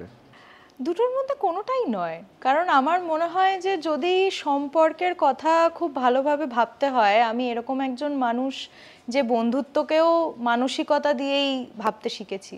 আমার যে মানুষের সঙ্গেই মানসিকতা মিলেছে বা আমার পছন্দের কিছু জায়গা মিলেছে, আমি তার সঙ্গে শেয়ার করার মতন কোনো জায়গা খুঁজে পেয়েছি, সেই মানুষের সঙ্গেই বন্ধুত্ব করেছি। তাতে তার ক্লাস, কাস্ট বা তার যে কোনো অন্য আইডেন্টিটি আমার কাছে বড় হয়ে ওঠেনি। তো সম্পর্কের ক্ষেত্রেও বিষয়টা সেরকমই, আমার যার সঙ্গেই মনের মিল হয় তার সঙ্গেই সম্পর্কের কোনো সৃষ্টি হয়। এবং আমি খুব ছোটবেলা থেকে না হলেও ক্লাস 11-12 থেকেই মোটামুটি এরকম ধরনেরই মানুষ, যে খুবই স্পষ্টবাদী এবং কথাগুলো ঘুরিয়ে পেঁচিয়ে না বলে সোজা বলতেই পছন্দ করি। তো আমার মনে হয় যারা যে কোনো সময়ই আমার সঙ্গে সম্পর্কে থেকেছেন তারা বিষয়টা জানতেন যে আমার মনের মধ্যে এই ধরনের চিন্তাভাবনা রয়েছে বা আমি জীবনকে এইভাবে দেখি। এবার যে প্রশ্নটা করছি, এই প্রশ্নটা আমার প্রশ্ন না, অনেকের প্রশ্ন। বেশিরভাগ যারা নারীবাদের কথা বলেন, যেসব মহিলারা, তারা আমরা দেখি যে তাদের ইংরেজিতে বলে বয়কাট চুল, অর্থাৎ ছেলেদের মতো চুল থাকে। তারা বড় চুল কেটে ফেলে কেন? তার কারণ যে কেশবতী হয়ে পুরুষের কাছে ভয়ারিজম বা দেখার আনন্দ যাতে না পায় তাকে, এটা একটা কারণ হতে পারে। অন্য একটা কারণ হতে পারে, কথায় বলছি বয়স্কার চুল, আসলে তো ছোট চুল। ছোট চুল হলে মারকুটে হয়ে উঠতে সুবিধা হয়। কোন কারণ? দেখুন, যারা ছোট চুল রাখছে আমার মনে হয় না যে আমরা ঠিক খুব নারীবাদী চিন্তায় বিশ্বাস করে আমাদের চুলের হেয়ারস্টাইল আমরা কীরকম রাখবো সেটা ভাবি। আমাদের স্বাচ্ছন্দ্য, আমাদের নজরে আমরা যেভাবে নিজেকে দেখতে চাই, আয়নায় যেভাবে নিজেকে দেখতে ভালো লাগবে বলে আমরা মনে করি, সেটাই মাথায় রেখে আমাদের চুলের ছাঁট রাখি। মানে এমন প্রচুর ছবি দেখতে পাবেন যেখানে আমার চুল বড়ও ছিল, এখন আমার চুল ছোট রয়েছে। আমার মনে হয় যে আমরা আরও স্বাভাবিকভাবে যদি বিষয়গুলোকে দেখা শুরু করি, যেটা আমি আগেও বলছিলাম যে নারীকে মানুষ হিসেবে দেখা যদি শুরু করি, কারণ আমি এরকম প্রচুর পুরুষ দেখেছি যারা লম্বা চুল রাখতে ভালোবাসেন। আমরা তো তাদেরকে গিয়ে কোথাও অ্যাটাক করি না যে ও আসলে আপনি কি তাহলে খুব নারীবাদী হয়ে গেছেন যে আপনি লম্বা চুল রাখছেন এবং আপনি নিজেকে নারীদের সঙ্গে মিলিয়ে দিতে চাইছেন। এই প্রশ্নটা বোধহয় তাদেরকে অত ফেস করতে হয় না। কিন্তু উল্টো দিকে যখনই নারীরা নিজেদের চুল ছোট করেন বা যে কোনো হেয়ারস্টাইল তারা দেখেন এবং মনে করেন যে তারা সেটা রাখবেন তাদের মতন করে, তখন তাদেরকে কোথাও নারীবাদী এবং নারীবাদী কথাটিকে এত বেশি করে নেগেটিভ করে তোলা হয়েছে যেন সমান অধিকার চাওয়া একটা অত্যন্ত দুর্বিষহ বিষয়। এবং সেটা কি করে কোনো নারী বলছেন যে তিনি সমানভাবে পুরুষদের সঙ্গে তাল মিলিয়ে চলতে চান, তার মধ্যে যত খুঁত খুঁজে পাওয়া যায় ততগুলোকে বার করার দরকার মনে করা হয় আর কি সমাজে। তো আমার মনে হয় এটা ওরকমই কিছু, বিষয়টা স্বাভাবিকভাবে দেখলেই খুবই স্বাভাবিক দাঁড়াবে। যে প্রশ্নটা আমি করব সেটা হচ্ছে, আমরা মাঝে মাঝেই শুনি, মানে বেশিরভাগ ক্ষেত্রেই শুনি, একজন মহিলাকে মেয়ে ছেলে বলা হয়, মেয়ে ছেলে শব্দটা ব্যবহার করা হয়। এটা যেমন আছে, তারপরে দুর্বল পুরুষ বোঝাতে তাকে হাতে চুড়ি পরা পুরুষ বলা হয়। আমরা নবান্ন অভিযানেও দেখেছি যে একজন দেখাচ্ছেন পুলিশকে, এরকম হাত তুলে দেখাচ্ছেন যে পুলিশকে বলা হচ্ছে যে চুড়ি পরা। এই যে বিষয়গুলো, মানে কোথাও যেন মেয়েদের একটা নিচে নামানোর চেষ্টা, মানে কি মনে করা হচ্ছে এই বিষয়গুলোকে নিয়ে? আমার মনে হয় সবসময় তো এটা ভাবা হয় যে মানুষ হিসেবে যারা বড় হচ্ছেন তারা যদি পুরুষ হয়ে বড় হন তাহলে তাদেরকে খুব রাউডি হতে হবে এবং অত্যন্ত পুরুষালী হতে হবে এবং এরকম করতে হবে যেন দুনিয়ায় যত জিনিসই তাদের দিকে আসবে তারা পুরোটা ধরে ছুঁড়ে ফেলে দিয়ে এগিয়ে যেতে পারেন। আমরা যখন রাউডি হিরোদের দেখি কোনো সিনেমার মধ্যে, তখনও আমরা দেখতে পাই যে তারা সামনে থেকে 4টে টাটা সুমো আসছে, সেটাকে এক হাতে উড়িয়ে দিচ্ছেন, এতটা শক্তি তাদের গায়ে আছে, যেটা প্র্যাকটিক্যালি সম্ভব নয়। আমার মনে হয় উল্টো দিকে দাঁড়িয়ে যখন আমরা মহিলাদের কথা বলছি, তখন আমরা এত বেশি করে এটা বোঝানোর চেষ্টা করি যে আসলে মহিলারা ঠিক রণাঙ্গনে আসবেন না, বা এনআরসির সময়ও যখন মহিলারা বাইরে এসেছিলেন এরকম অনেক মন্তব্য এসেছিল যে কতটা খারাপ সময় এসেছে যে মহিলাদের এসে আন্দোলন করতে হচ্ছে। আমরা হয়তো স্বাভাবিকভাবে এটা অ্যাকসেপ্ট করতে শিখিনি এখনো অবধি যে মহিলারা আন্দোলন করতে আসছেন এটা কোনো দুর্বিষহ বিষয় নয়, এবং ঠিক যেরকম তারা পায়ে পা মিলিয়ে কাজ করতে যেতে পারেন, তারা প্রফেশনাল স্ফিয়ারে থাকতে পারেন, সেরকম তারা আন্দোলনের স্ফিয়ারেও থাকতে পারেন। এবং বারে বারে আসলে মহিলাদের চুড়ি বা মহিলাদের শাড়ি এই দুটোকেই খুব উইক ইঙ্গিতে দেখা হয়, এমনই দুর্বলতার একটি প্রতীক হিসেবে দেখা হয় যে যারা শাড়ি বা চুড়ি পরছেন তারা আসলে হয়তো কোথাও লড়াই দিতে পারবেন না বা লড়াইয়ের ময়দানে টিকে থাকতে পারবেন না, যে কারণে হয়তো মহিলা হওয়া কোথাও গালাগালি হয়ে ওঠে। এই প্রত্যেকটা জিনিসকেই আসলে হয়তো নারীবাদ অ্যাড্রেস করার চেষ্টা করে, যেটা গিয়ে কিছু মানে সূক্ষ্ম জিনিসে গিয়ে দাঁড়িয়ে যায়, যে আসলে হয়তো কোনো ধূমপানের বিষয় বা কোনো হেয়ার কাটের বিষয় বা কোনো ড্রেসের বিষয়ে হয়ে গেলেই নারীবাদ মোটামুটি এস্টাবলিশ হয়ে যায়। নবান্ন অভিযানকে সমর্থন করেছিলেন? একদমই নয়, কারণ আমার মনে হয় যে প্রথমত পশ্চিমবঙ্গ ছাত্র সমাজের নাম করে এবিভিপি যদি রাস্তায় নামে, তাহলে তাদের এই প্রশ্নটা করতে চাইবো যে তারা আসলে মানুষকে এতটা বিব্রত করছেন কেন।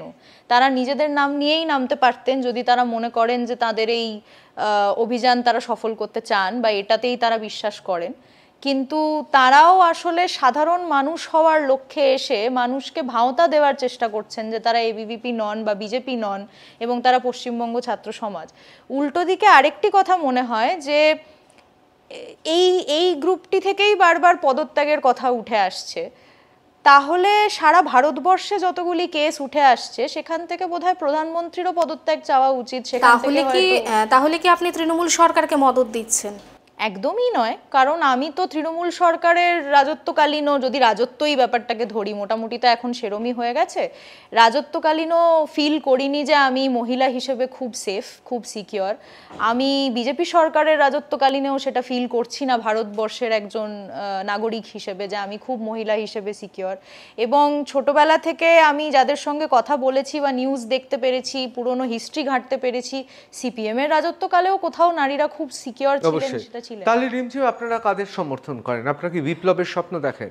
সশস্ত্র আন্দোলন, যাদবপুর প্রেসিডেন্সি থেকে শুরু করে জেএনইউ থেকে ছাত্র সমাজ বেরিয়ে আসবে, বাংলাদেশের মতো সরকার ফেলে দেবে, একটা রেভলিউশন হবে? আমরা আসলে অল্টারনেটিভ আন্দোলন এবং অল্টারনেটিভ স্ট্রাকচারের কথা কোথাও ভাবছি। আমরা মনে করি মানে পায়ে হেঁটে সরকার ফেলে দেওয়া? শুধুমাত্র পায়ে হেঁটে নয়, কিন্তু আমরা যে ধরনের আন্দোলন দেখেছি বা 14ই আগস্ট যত মানুষকে রাস্তায় আসতে দেখেছি, সেই মানুষের একজোট হওয়া অত্যন্ত দরকারি। কিন্তু শুধু যদি স্পোরাডিক একজোটের কথাই আমরা ভাবি, ওই তৎক্ষণাৎ একটা কিছু ঘটলো সেই বিষয়ে মানুষরা আসলেন, তাহলে হয়তো আমরা যে সিস্টেমের বদলের কথা বলছি সেইটা কোথাও অ্যাচিভ করা সম্ভব হবে না। মনে হচ্ছে যে সমাজ বদলের একটা ইঙ্গিত পাওয়া যাচ্ছে। ইচ্ছে তো রয়েছে বটেই, কারণ অনেকেই কাঠামোগত বদলের পক্ষে তাদের স্ট্যান্ড জানাচ্ছেন এবং সেই জায়গা থেকেই হয়তো তারা মনে করছেন যে প্রচলিত যে পার্টিগুলি রয়েছে তারা কোথাও সেই কাঠামোগত বদল তাদেরকে দিতে পারেননি এবং সেই কারণেই হয়তো অন্য কোনোভাবে আমাদের সংগঠিত হওয়া দরকার, অন্য কোনো স্ট্রাকচারকে আমাদের মাথায় ভাবা দরকার। আমাদের দেশে যেভাবে নির্বাচন হয়, সেই নির্বাচনের ক্ষেত্রে যেহেতু ত্রুটি মুক্ত নয়, সেই জন্য মনে করেন সাধারণ মানুষের যা ইচ্ছে সেটা প্রকাশ হয়? যতগুলি ত্রুটি তার মধ্যে এক্সিস্ট করে, ইচ্ছে যদি সত্যিই প্রকাশ হতো তাহলে হয়তো 14ই আগস্টের এই দিনকে এত মানুষ রাস্তায় নামতে বাধ্য হতেন না। তারা হয়তো 2026-এর কথা মাথায় রেখে কিছু ভাবতেন যে তারা তাদের বদলকে দেখতে পারবেন, তাদের নির্বাচনী প্রক্রিয়ার মধ্যে দিয়ে তারা তাদের মত জানাতে পারবেন। আমরা তো বারে বারে শুধুমাত্র কেস বাড়তে দেখছি, আসলে এরকম কোনো নোটিশ বা এরকম কোনো লয়ের ইমপ্লিমেন্টেশন দেখছি না যাতে কেসের ফ্রিকোয়েন্সি কমে বা এই ধরনের নির্যাতন থেকে আমরা এক ধরনের মুক্তির পথে অগ্রসর হতে পারি। খুব সুন্দর কথা বলেন, খুব গুছিয়ে কথা বললেন, কিন্তু আমি এবার যে প্রশ্নের উত্তরটা চাইবো এটা ইচ্ছা করলে আপনি নাও দিতে পারেন, আমি কিছু মনে করব না, কিন্তু যদি আমি কোনো ভুল বলি অবশ্যই আপনি প্রতিবাদ করবেন। এক, আপনি নাস্তিক। দ্বিতীয়, সংসদীয় রাজনীতির ক্ষেত্রে যে ত্রুটি মুক্ত রাজনীতি চলছে আমাদের দেশে সেটা আপনি বিশ্বাস করেন না। অর্থাৎ কোথাও একটা গণতন্ত্রের নামে যা চলছে এই দেশে, সেটা এই রাজ্যে এবং দেশে, সেটা আপনি বিশ্বাস করেন না। আপনি নরেন্দ্র মোদী থেকে মমতা বন্দ্যোপাধ্যায় থেকে সিপিএম কোনো প্রচলিত রাজনৈতিক মতবাদেও আপনি বিশ্বাস করেন না। আপনার অভিজ্ঞতা, আপনার নীতি, আপনার চেতনা বিশ্বাস করতে কোথাও আটকায়। তাহলে কি রিমঝিম সিনহা মাওবাদী? যেরকম আগেও বললাম, যে কোনো একটি বাদেই বিশ্বাস করতে হবে সেরকম বিষয়টা তো আমার মনে হয় না। অনেক মানুষই আমাকে ইন্সপায়ার করেছেন, আমি অনেকেরই নাম নিয়েছি আগেও, যে রবীন্দ্রনাথ রয়েছেন, তার মধ্যে সাবিত্রীবাই ফুলে রয়েছেন, বেগম রোকেয়া রয়েছেন, ভগৎ সিং রয়েছেন, মার্কসও রয়েছেন অবশ্যই। মাও জেদং? মাওর কিছু কথাও হয়তো রয়েছে, কিন্তু শুধুমাত্র তো এটা হতে পারে না যে আমি একজনের কথা শুনেই বিষয়টা ভেবে নেব এবং সেই রাস্তাতেই আমাকে চলতে হবে। আমি যদি আম্বেদকরের কথা বলি, আমার হতেই পারে যে কোনো জায়গায় তার লেখা পড়ে আমার মনে হলো যে সেই লেখার সঙ্গে সম্পূর্ণ আমি সহমত নই, কিন্তু তাই বলে তার জন্য তার সংবিধানে যা তার যা কন্ট্রিবিউশন, সেই কন্ট্রিবিউশনকে আমি তো কোথাও মানা করে দিতে পারি না। দলিত মানুষের অধিকারের জন্য তিনি যতটা লড়াই করেছেন, সেই লড়াইকে আমি কোথাও নস্যাৎ করে দিতে পারি না। তাই উল্টো দিকে এটাও বলতে চাই যে আমরা যে ধরনের স্ট্রাকচারে পার্টিগুলিকে দেখেছি, সেই স্ট্রাকচারের উল্টো দিকে কোনো একটা স্ট্রাকচার বানানো দরকারি। মানে আমরা দেখেছি মোটামুটি তাহলে বিকল্প রাজনীতির কথা আপনারা বলছেন? বিকল্প রাজনীতি, বিকল্প আন্দোলনের বিষয়ের কথা বলছি, যেখানে যেভাবে আমি আগে বলছিলাম যে মানুষ শুধু একজোট হলেই জিনিসটা হবে না। কারণ আমরা আগেও দেখেছি যে বিষয়টি আসলে সেন্ট্রাল কমিটি হয়েছে, তারপরে পলিট ব্যুরো যা বলেছে তা হয়েছে, তারপরে চেয়ারম্যান যা বলেছে তাই হয়েছে, এইভাবে বিষয়টি নামতে নামতে গেছে। কিন্তু আমার মনে হয় যে local committee, local regional committee তৈরি হওয়া অনেক বেশি দরকার। তাদের ডিসিশন, তাদের থাকার অগ্রাধিকার থাকা অনেক বেশি দরকার। আমরা যে কমিটিগুলি দেখছি তার মধ্যে মহিলা এবং পুরুষের কত পার্টিসিপেশন থাকছে সেটাও আমাদের দেখা অত্যন্ত দরকার। আমরা যখনই লিডারশিপকে দেখেছি, আমরা সেখানে সবসময় উচ্চবর্ণের পুরুষদের লিডার হতে দেখেছি। আমরা সেখানে আদিবাসী মানুষকে লিডারশিপে আসতে দেখিনি, আমরা সেখানে দলিত মানুষদের লিডারশিপে আসতে দেখিনি। আমরা প্রত্যেকটি আহ্বায়কের কথা যদি আমরা বলি, তাহলে সেখানে যুগ্ম আহ্বায়ক থাকা উচিত, সেখানে একজন পুরুষ একজন মহিলা তাদের একসাথে আহ্বায়ক হিসেবে থাকা উচিত। কিন্তু মাওবাদীদেরও ভয় পাইয়ে দিচ্ছেন এবার। শ্রমিক শ্রেণীর যে যারা রয়েছেন তারা লিডারশিপে আসবেন, আমার মনে হয় এই ধরনের আইডিয়াটাই আমাদের কাছে এত কম এক্সপেকটেশনের মধ্যে রয়েছে, বা যে পার্টিগুলিকে আমরা দেখতে পেয়েছি তারা আমাদের কাছে এই বিষয়টা প্রেজেন্ট করতে পারেননি বলে আমাদের কাছে খুব ইউটোপিয়ান মনে হয়। কিন্তু আসলে আমরা চাইলেই এই ধরনের স্ট্রাকচার কনসিয়াসলি তৈরি করার দিকে যেতে পারি, যেখানে লোকাল কমিটি, আদিবাসী মানুষ, শ্রমিক শ্রেণী, সংখ্যালঘু ধর্মের মানুষ, অনেকে তো বলেন অতি বিপ্লবী যেসব পার্টিরা দীর্ঘদিন বন জঙ্গলে তারা থাকেন, তাদের ইউনিটে মহিলা লেখা হয় শুধুমাত্র ভোগের জন্য। আমি তো কোনোদিন অতি বিপ্লবী পার্টির অংশ ছিলাম না, এখনো নই। তো আমার মনে হয় যে মহিলাদেরকে যেভাবে এই মুভমেন্টের মধ্যে বা গণ আন্দোলনের মধ্যে আমরা আজ অব্দি দেখে এসেছি, সেটি অত্যন্ত পিতৃতান্ত্রিক চোখেই দেখে এসেছি। তো সেই চোখটিকে যদি আমরা কোনো পার্টির মধ্যেও দেখতে পাই, তাহলে সেটা নিজ অনুশীলনে বদলানোর অত্যন্ত দরকার রয়েছে। তো এক্স্যাক্টলি না বলতে পারলেও আমার মনে হয় যে অনুশীলন যদি আমরা ঠিক মতন করতে পারি এবং যে ধরনের বদলের কথা মুখে বলছি সেই ধরনের বদলই আমাদের অনুশীলনের মধ্যে থাকে, তাহলে আমরা আস্তে আস্তে নিশ্চয়ই বিষয়টি বদলাতে পারব। রিমঝিম এবং রিমঝিমের মতো বীরাঙ্গনা যাদের আমরা দেখছি এখন এই পশ্চিমবাংলায়, যারা ক্রমশ মানুষের চোখের সামনে আসছেন, তাদেরও অতীতে কলকাতার নামী কলেজে, আপনি তো প্রেসিডেন্সি কলেজেও ছিলেন, তারপর যাদবপুর ইউনিভার্সিটি, আপনি বরাবরই প্রেসিডেন্সি, আচ্ছা প্রেসিডেন্সি ছিল, আপনি বরাবরই প্রেসিডেন্সিতে, গ্র্যাজুয়েশন এবং মাস্টার ডিগ্রি প্রেসিডেন্সিতে, আর বিপ্লবের কারণে যাদবপুর এইচপি না, কাজের কারণে, আচ্ছা কাজের গবেষণার কাজের কারণে। অবশ্যই আমার শব্দের প্রাচুর্য কমের জন্য আমি ক্ষমা প্রকাশ করছি। কিন্তু অনেকে বলে প্রেসিডেন্সিতেও অতি বিপ্লবের নামে এমন কিছু ঘটনা ঘটেছে যাতে আজকে বীরাঙ্গনারা বেরিয়ে আসতে বাধ্য হয়েছে, তার মধ্যে অন্যতম রিমঝিম, আরও অনেকে রয়েছেন। এটা কি সত্যি? অতি বিপ্লবী এমন তো কিছু ঘটিয়ে ফেলেছি বলে মনে হয়। অনেক বড় বড় অতি বিপ্লবী মহিলাদের সঙ্গে এমন ব্যবহার করেছেন যে আজকে রিমঝিম সহ অনেক বীরাঙ্গনার তারা নিজেরাই লড়াইটা করছেন এবং তাদের পিতৃতান্ত্রিক এই সমাজ ব্যবস্থাটা আরও বেশি চোখের সামনে খুলে দিয়েছে সেই সব ঘটনাগুলো। এটা কি সত্যি? দেখুন, আমার 2018-র সময় দুই বান্ধবীর সঙ্গে অত্যন্ত বাজে দুটি ঘটনা ঘটে, যেগুলি সেক্সুয়াল অফেন্সের মধ্যে পড়ে, এবং তখন এটা খুব জরুরি মনে হয় যে প্রেসিডেন্সির অথরিটির কাছে গিয়ে সেখানে আইসিসি বলে যে সেলটি এক্সিস্ট করে তার ফাংশনিং নিয়ে প্রশ্ন তোলা দরকার। কারণ সেখানে তখন জিএস ক্যাশও এক্সিস্ট করতো, gender sensitization cell against sexual harassment. সেইটিও যে আসলে সেন্সিটাইজেশনের কোনো কাজ করতো সেখানে আমরা দেখতে পেতাম না, কারণ তার আগেও আমি 3 বছর সেই ক্যাম্পাসে পড়েছি, নিজে স্টুডেন্ট হয়ে বুঝতে পেরেছি যে তার সেন্সিটাইজেশনের কোনো বিষয় নেই। তখন একটি বড় বৃহত্তর আন্দোলনে বিষয়টি যায়, কারণ বহু ছাত্রীরা প্রেসিডেন্সি ইউনিভার্সিটির তারা তাদের অ্যাকাউন্ট নিয়ে বাইরে আসেন এবং মিটু আন্দোলনের মধ্যে আমরা যেটা দেখতে পেয়েছি যে মহিলারা এই সাহস নিয়ে আসতে পেরেছেন, তাদের সঙ্গে ঘটনাগুলিকে সামনে আনতে পেরেছেন এবং ফেসবুকের ব্যবহারেই, হয়তো সোশ্যাল মিডিয়ার ব্যবহারেই তারা নিজের ভিতরের যে পীড়া সেটিকে বাইরে কোথাও আনতে পেরেছেন।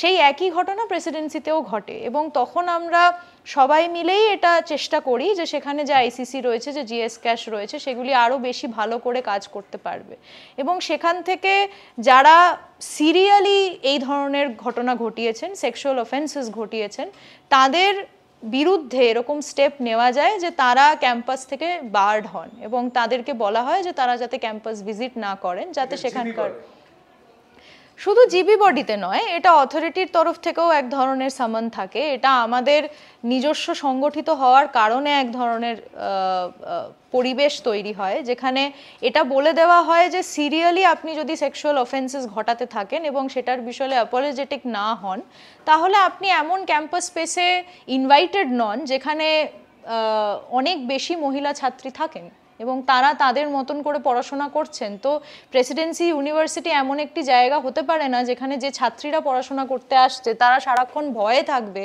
যে তাদের সঙ্গে কোথায় কখন সেক্সুয়াল অফেন্স ঘটছে। তো সেই বিষয়ে একটি স্টেপ নেওয়া গেছিল। আমি একদম সরাসরি চলে যাচ্ছি, একেবারে শেষের দিকে চলে এসেছি। তাহলে কি কোথাও ওই বিপ্লবের আঁচে, অর্থাৎ তথাকথিত অতি বিপ্লবী, আপনি অবশ্যই বলবেন না, কিন্তু তথাকথিত সেই সমস্ত ছাত্র রাজনীতিক যারা মনে করেন তারা বিপ্লবী, যারা মনে করেন তারা উদার মানসিকতা, তাদের সঙ্গেও লড়াই করতে হয়েছে রিমঝিমদের? কোথাও গিয়ে তো হয়তো নিশ্চয়ই, কারণ আমরা যে পুঁজিবাদী ব্যবস্থায় থাকছি সেখানে ক্যাপিটালিজম সারাক্ষণ এটা বোঝানোর চেষ্টা করছে যে তুমি মোটামুটি যা বিশ্বাস করো আমি সেটা তোমার সামনে প্রোডাক্ট হিসেবে প্লেস করে দিতে পারি।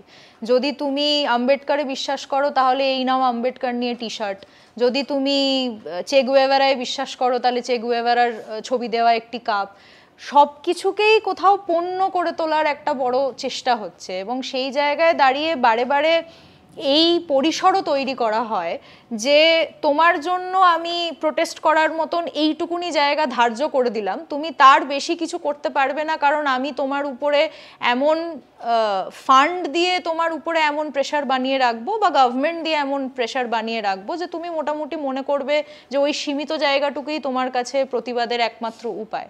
যেরকম আমরা দিল্লির যন্তর মন্তরে এখন দেখতে পাই যে সেখানে একটি ছোট জায়গার মধ্যে প্রত্যেকটি প্রতিবাদকে সীমিত করে রাখা হয়। কলকাতার মতন রাস্তায় রাস্তায় প্রতিবাদ করার মতন স্পেস সেখানে এক্সিস্ট করে না। তো আমার মনে হয় যে মানসিকতার চেঞ্জে আমাদের কোথাও একজোট হওয়াটা খুবই দরকার। এই যে ধরনের কথা বা যে ধরনের বাইনারি বারবার পিতৃতান্ত্রিক মানসিকতায় বিশ্বাস করা মানুষে তৈরি করার চেষ্টা করছেন, সেরকম উল্টো দিকের মানসিকতাও হয়তো সেটা কোথাও ছাপ ফেলছে এবং সেগুলিকে আইডেন্টিফাই করে সেগুলো নিয়ে কথোপকথন করে ডিসকাশন করে কোথাও এগোনো দরকার। যেদিন পোস্ট করেছিলেন সেটা অরাজনৈতিকভাবেই একটা পোস্ট করেছিলেন, যেটা একটা 14 তারিখে একটা প্রতিফলন পেয়েছেন। বর্তমানে কি সেটা রাজনৈতিক দিকে চলে গেছে? যখন প্রথম পোস্ট করেছিলাম তখনও সেটা অরাজনৈতিক ছিল না। আমি তারপরেও যে পোস্টগুলো করেছি সেগুলোও কোথাও অরাজনৈতিক বলে আমি মনে করি না, কারণ উল্টো দিকে আমার মনে হয় যে রাজনৈতিক এবং রাজনীতির ডেফিনিশনটা আমরা সবসময় সংসদীয় রাজনীতির দিয়ে বোঝার চেষ্টা করেছি বা বোঝানোর চেষ্টা করা হয়েছে। কিন্তু আসলে আমাদের পাড়ায় যখন জল পাওয়া যেত না সেই সময়েও আমরা যখন কাকুদের বা কাকিমাদের পুরসভা অবধি যেতে দেখেছি, সে তার নিজস্ব একটি রাজনীতি রয়েছে। আমরা যখন কৃষক আন্দোলন দেখলাম কিছু বছর আগেও, তার নিজস্ব একটি রাজনীতি রয়েছিল। তারা যে ডিমান্ডগুলো করছিলেন, তারা যে অধিকারের কথা বলছিলেন, তার নিজস্ব পলিটিক্স রয়েছে। এবং আমরা যখন পিঞ্জরাতোড়ের কথা যখন আমি আলোচনা করছিলাম, তার নিজস্ব একটি রাজনীতি রয়েছে। তো আমার মনে হয় যে আমরা রাজনীতিকে এই একই সংসদীয় বাইনারির মধ্যে থেকে না দেখে যদি অন্যভাবে দেখার চেষ্টা করি, সাধারণ বাড়ির মেয়েরা যারা বেরিয়ে এসেছেন তারা যখন তাদের অধিকারের কথা বলছেন, তারা যখন তাদের মানসিকতার বদলের কথা বলছেন বা পিতৃতান্ত্রিক মানসিকতার বদলের কথা বলছেন, সেটিও নিজের মতন করে রাজনৈতিক। আমরা রাজনীতিকে কোথাও বৃহত্তর স্পেসে হয়তো ভাবতে আমাদের দরকার রয়েছে, সেটি হয়তো শুধুমাত্র কনস্ট্রিক্ট করে পার্টি বাইনারিতে না ভেবে কোথাও সাধারণ মানুষের রাজনীতি হিসেবে ভাবার অনেক বেশি দরকার রয়েছে। খুব সুন্দর বললেন। এবার একেবারে শেষের দিকে প্রশ্নে চলে যাচ্ছি। আমিও না ভেবে প্রশ্নগুলো করছি, আমিও তোমাকে অনুরোধ করব না ভেবেই যা মনে আসে তাই উত্তর দিও। কার সম্পর্কে কীরকম ভাবো? এদের মধ্যে তিনজনের নাম বলছি, তাদের মধ্যে কাউকে কি পছন্দ? ডিওএফআই এর নেত্রী মীনাক্ষী মুখার্জি, টিএমসিপির নেত্রী রাজন্না হালদার, এসএফআই নেত্রী দীপশিতা ধর। তাদের রাজনৈতিক পরিচয়ের বাইরে ডিওয়াইএফআই এবং এসএফআই এর নেত্রীর সঙ্গে আমার কখনোই পার্সোনালি কোনো কথাবার্তা হয়নি। রাজন্না আমার কলেজের জুনিয়র ছিল এবং মাঝে মাঝেই তার সঙ্গে আলাপ আলোচনা হয়েছে, কিন্তু তাদের সঙ্গে রাজনৈতিক মতামতে আমি কোথাও মিল খুঁজে পাই না, কারণ তারা যথেষ্ট প্রচারিত মুখ এই তিনটি জায়গারই, ডিওয়াইএফআই, এসএফআই এবং তৃণমূলের, এবং তারা যে দলের আদর্শে বিশ্বাস করেন, যে দলের আদর্শ নিয়ে পাবলিকলি এক্সিস্ট করেন বা তাদের মতামত রাখেন, সেই তিনটে দলেরই আমি কোনো কিছুই মিল খুঁজে পাই না আমার রাজনৈতিক চিন্তাধারা যদি বলেন তার সঙ্গে। এছাড়া তাদেরকে নিয়ে কোনো মন্তব্য নেই। আমার কোথাও গিয়ে মনে হয় যে নারীরা যখন সামনে এসে নিজের কথা বলতে পারছেন, তখন তাদের আদর্শগতভাবেও চিন্তাভাবনা করা অত্যন্ত জরুরি, যে আসলে কোন দলগুলি নারীবাদের কথা বা নারী আন্দোলনের কথা আরও বেশি সৎভাবে বলার চেষ্টা করছে, সেই বিষয়টা নিয়ে পর্যালোচনা করা জরুরি। দেশে ভারতীয় জনতা পার্টি আর রাজ্যে তৃণমূল, বেশি ক্ষতি আপনার দৃষ্টিভঙ্গিতে কোনটা, কিসে? আমার মনে হচ্ছে দুটো একই জায়গায় দাঁড়াতে পারে হয়তো কোথাও, কিন্তু বিজেপির বিষয়টা আরও বেশি খতরনাক এই জায়গায় এসে।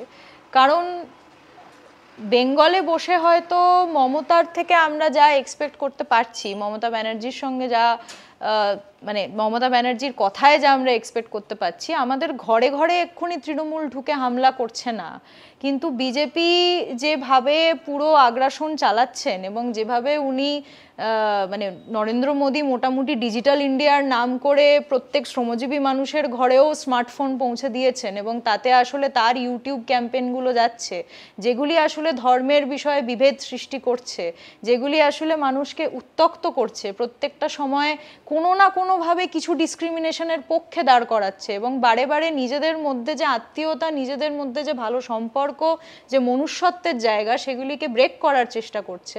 তাতে বিজেপি অনেক বেশি করে এই ভারতের মানসিকতার মধ্যে ঢুকে এক ধরনের পোকা তৈরি করছে। তৃণমূলের যে বিষয়টি, সেখানে অনেক বেশি দুর্নীতি রয়েছে, এবং এই দুটোর কম্বিনেশন কোথাও সাধারণ মানুষের বেঁচে থাকার পক্ষে অত্যন্ত হানিকারক জায়গায়। এবং আমরা যদি মানে সাম্প্রদায়িকতা প্লাস করাপশনকে কোথাও দেখতে পাই, তাহলে আস্তে আস্তে এই গোটা ভারতবর্ষের যে চালন প্রক্রিয়া, সেটি তো কোথাও নস্যাৎ হয়ে যাবে, সেটি কোথাও ভেঙে পড়বে। এবং সেই জায়গা থেকে আমার মনে হয় দুটো দিকেই আমাদের একইভাবে প্রতিরোধ গড়ে তোলা উচিত। কোথাও কি মনে করেন তৃণমূল এবং ভারতীয় জনতা পার্টির মধ্যে একটা সেটিং রয়েছে? নিশ্চয়ই মনে হয়, কারণ যেরকম আমরা দেখতে পাই যে আমাদেরকে বহু সময় এটা দেখানো হয় যে বহু রাজনৈতিক নেতা নিজেদের মধ্যে কথাবার্তা বলেন না, কিন্তু আবার কোনো মিডিয়ার জায়গায় তারা যখন বক্তব্য রাখতে যান, তার উল্টো দিকে তারা অত্যন্ত ভালো বন্ধুত্ব মেনটেন করেন। সেই জায়গাগুলো হয়তো আমাদের সাধারণ মানুষের কাছে সবসময় উঠে আসে না, কিন্তু যে চিঠিটি মমতা করেছিলেন নরেন্দ্র মোদীকে অ্যাড্রেস করে এই ঘটনাটির পরেই, যেখানে তিনি বলেছেন যে আরও স্ট্রিনজেন্ট মেজার নেওয়া উচিত এই ধরনের ঘটনার মধ্যে, যাতে আরও কড়া শাস্তির ব্যবস্থা করা যায়, ভাবতে অদ্ভুত লাগে যে তিনি প্রত্যেকটা সময়ই অফিসিয়ালি এই কথাগুলো বলতে পারেন, কিন্তু কোনো একটা কেসকে মাথায় রেখে যখন এত জনতার রোষ উঠে আসছে, তখন তিনি মনে করছেন পাবলিকলি এই ধরনের চিঠি নিয়ে কথাটা বলা উচিত। এবং উল্টো দিকে তো তিনি এই প্রতিহত করার চেষ্টাটাও এত খুলে করছেন না, বা এনআরসির সময়ও আমরা দেখেছি যখন বিজেপি সরকার এনআরসি নিয়ে কথা বলছে, উনিও একভাবে এনপিআর নিয়ে। কিন্তু মুখ্যমন্ত্রী হিসেবে মমতা বন্দ্যোপাধ্যায়, তিনি তো একটা যুগান্তকারী ঘটনা ঘটিয়ে দিয়েছেন। ফাঁসি চাই বলে প্রকাশ্যে কলকাতায় এই পশ্চিম বাংলায় সমস্ত সাংসদ মহিলা যত জনপ্রতিনিধি আছে তাদের নিয়ে রাস্তায় মিছিল করেছেন। কার বিরুদ্ধে মিছিল করেছেন সেটা খুব বড় প্রশ্ন, কারণ তারই রাজ্যে ঘটনাটি ঘটেছে।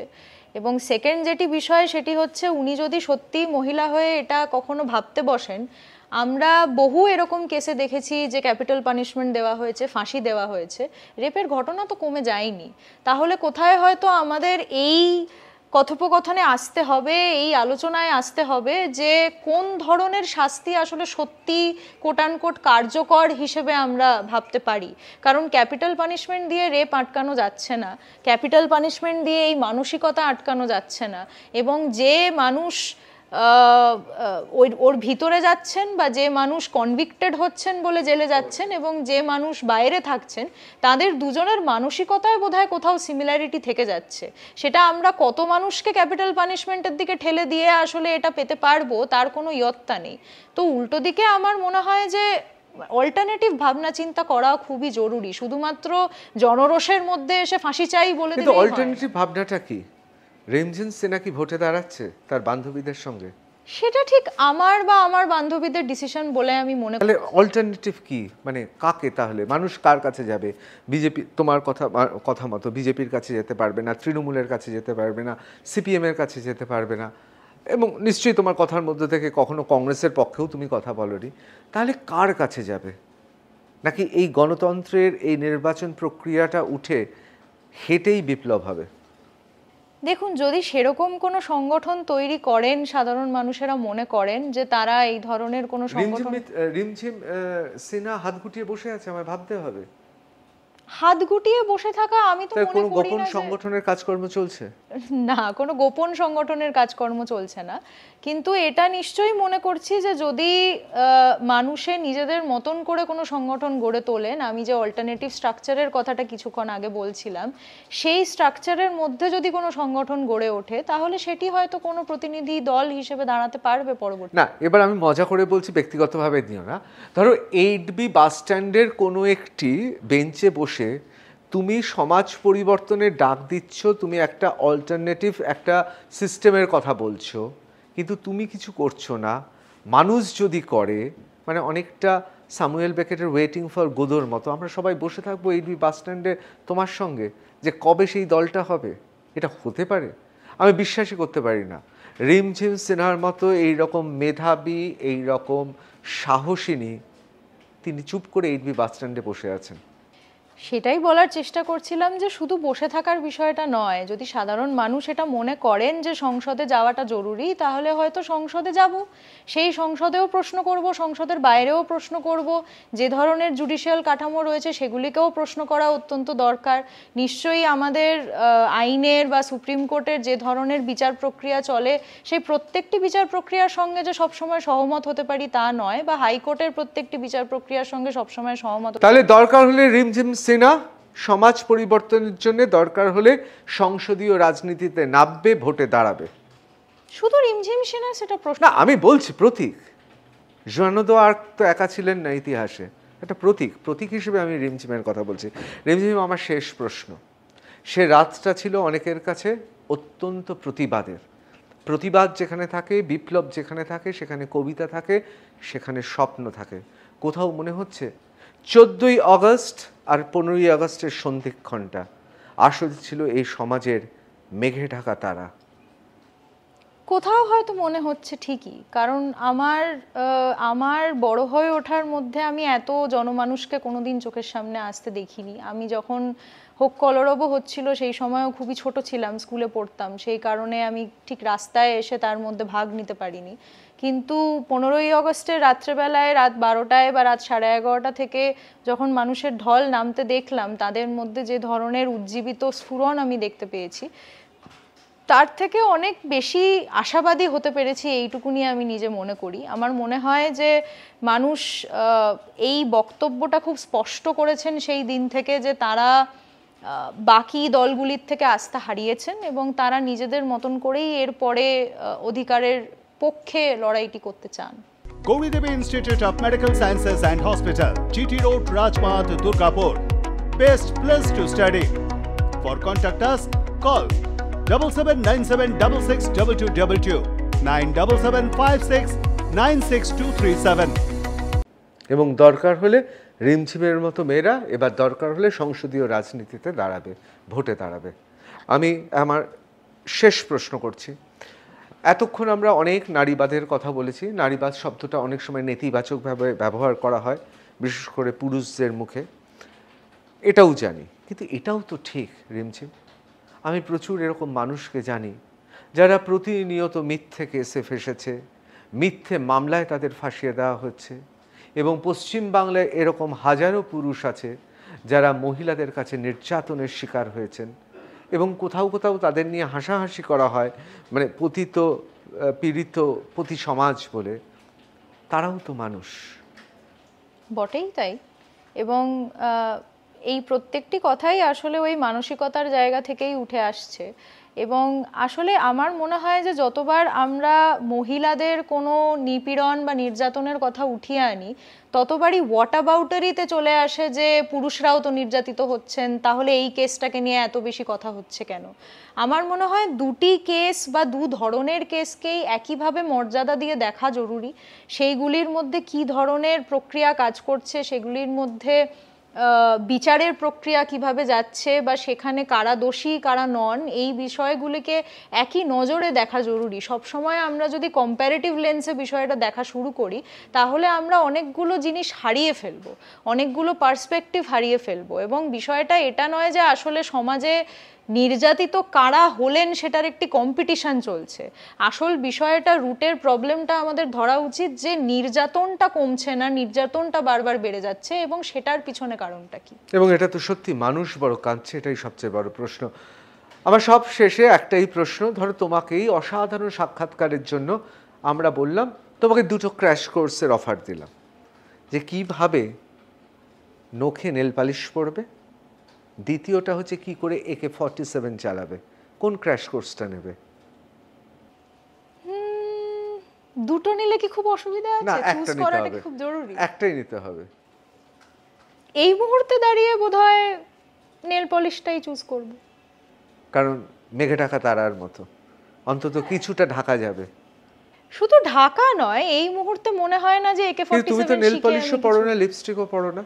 ওই জন্যই তো ক্র্যাশ কোর্সটা নেওয়ার কথা ভাবছি, তাহলে একটু হয়তো শিখতে পারবো যে কি করে করতে হয়। ঠিক নারীত্বের প্রমাণ নেল পলিশ পরা বা না পরা দিয়ে আসে বলে তো আমি মনে করি। অসাধারণ রিমঝিম, আমরা এই প্রশ্নেরই উত্তর হয়তো আমরা আশা করছিলাম। সত্যি এই মুহূর্তে রিমঝিম শুধুমাত্র আরজি করের নির্মম নৃশংস ঘটনা নয়, শুধুমাত্র হয়তো নারীবাদের কথা নয়, আসলে সমাজ বদলানোর স্বপ্নটা তার চোখে রয়েছে। কিন্তু কি করবে এই রিমঝিম এবং তার বান্ধবীরা, সেটা এত সহজে বোধহয় বোঝা যাবে না।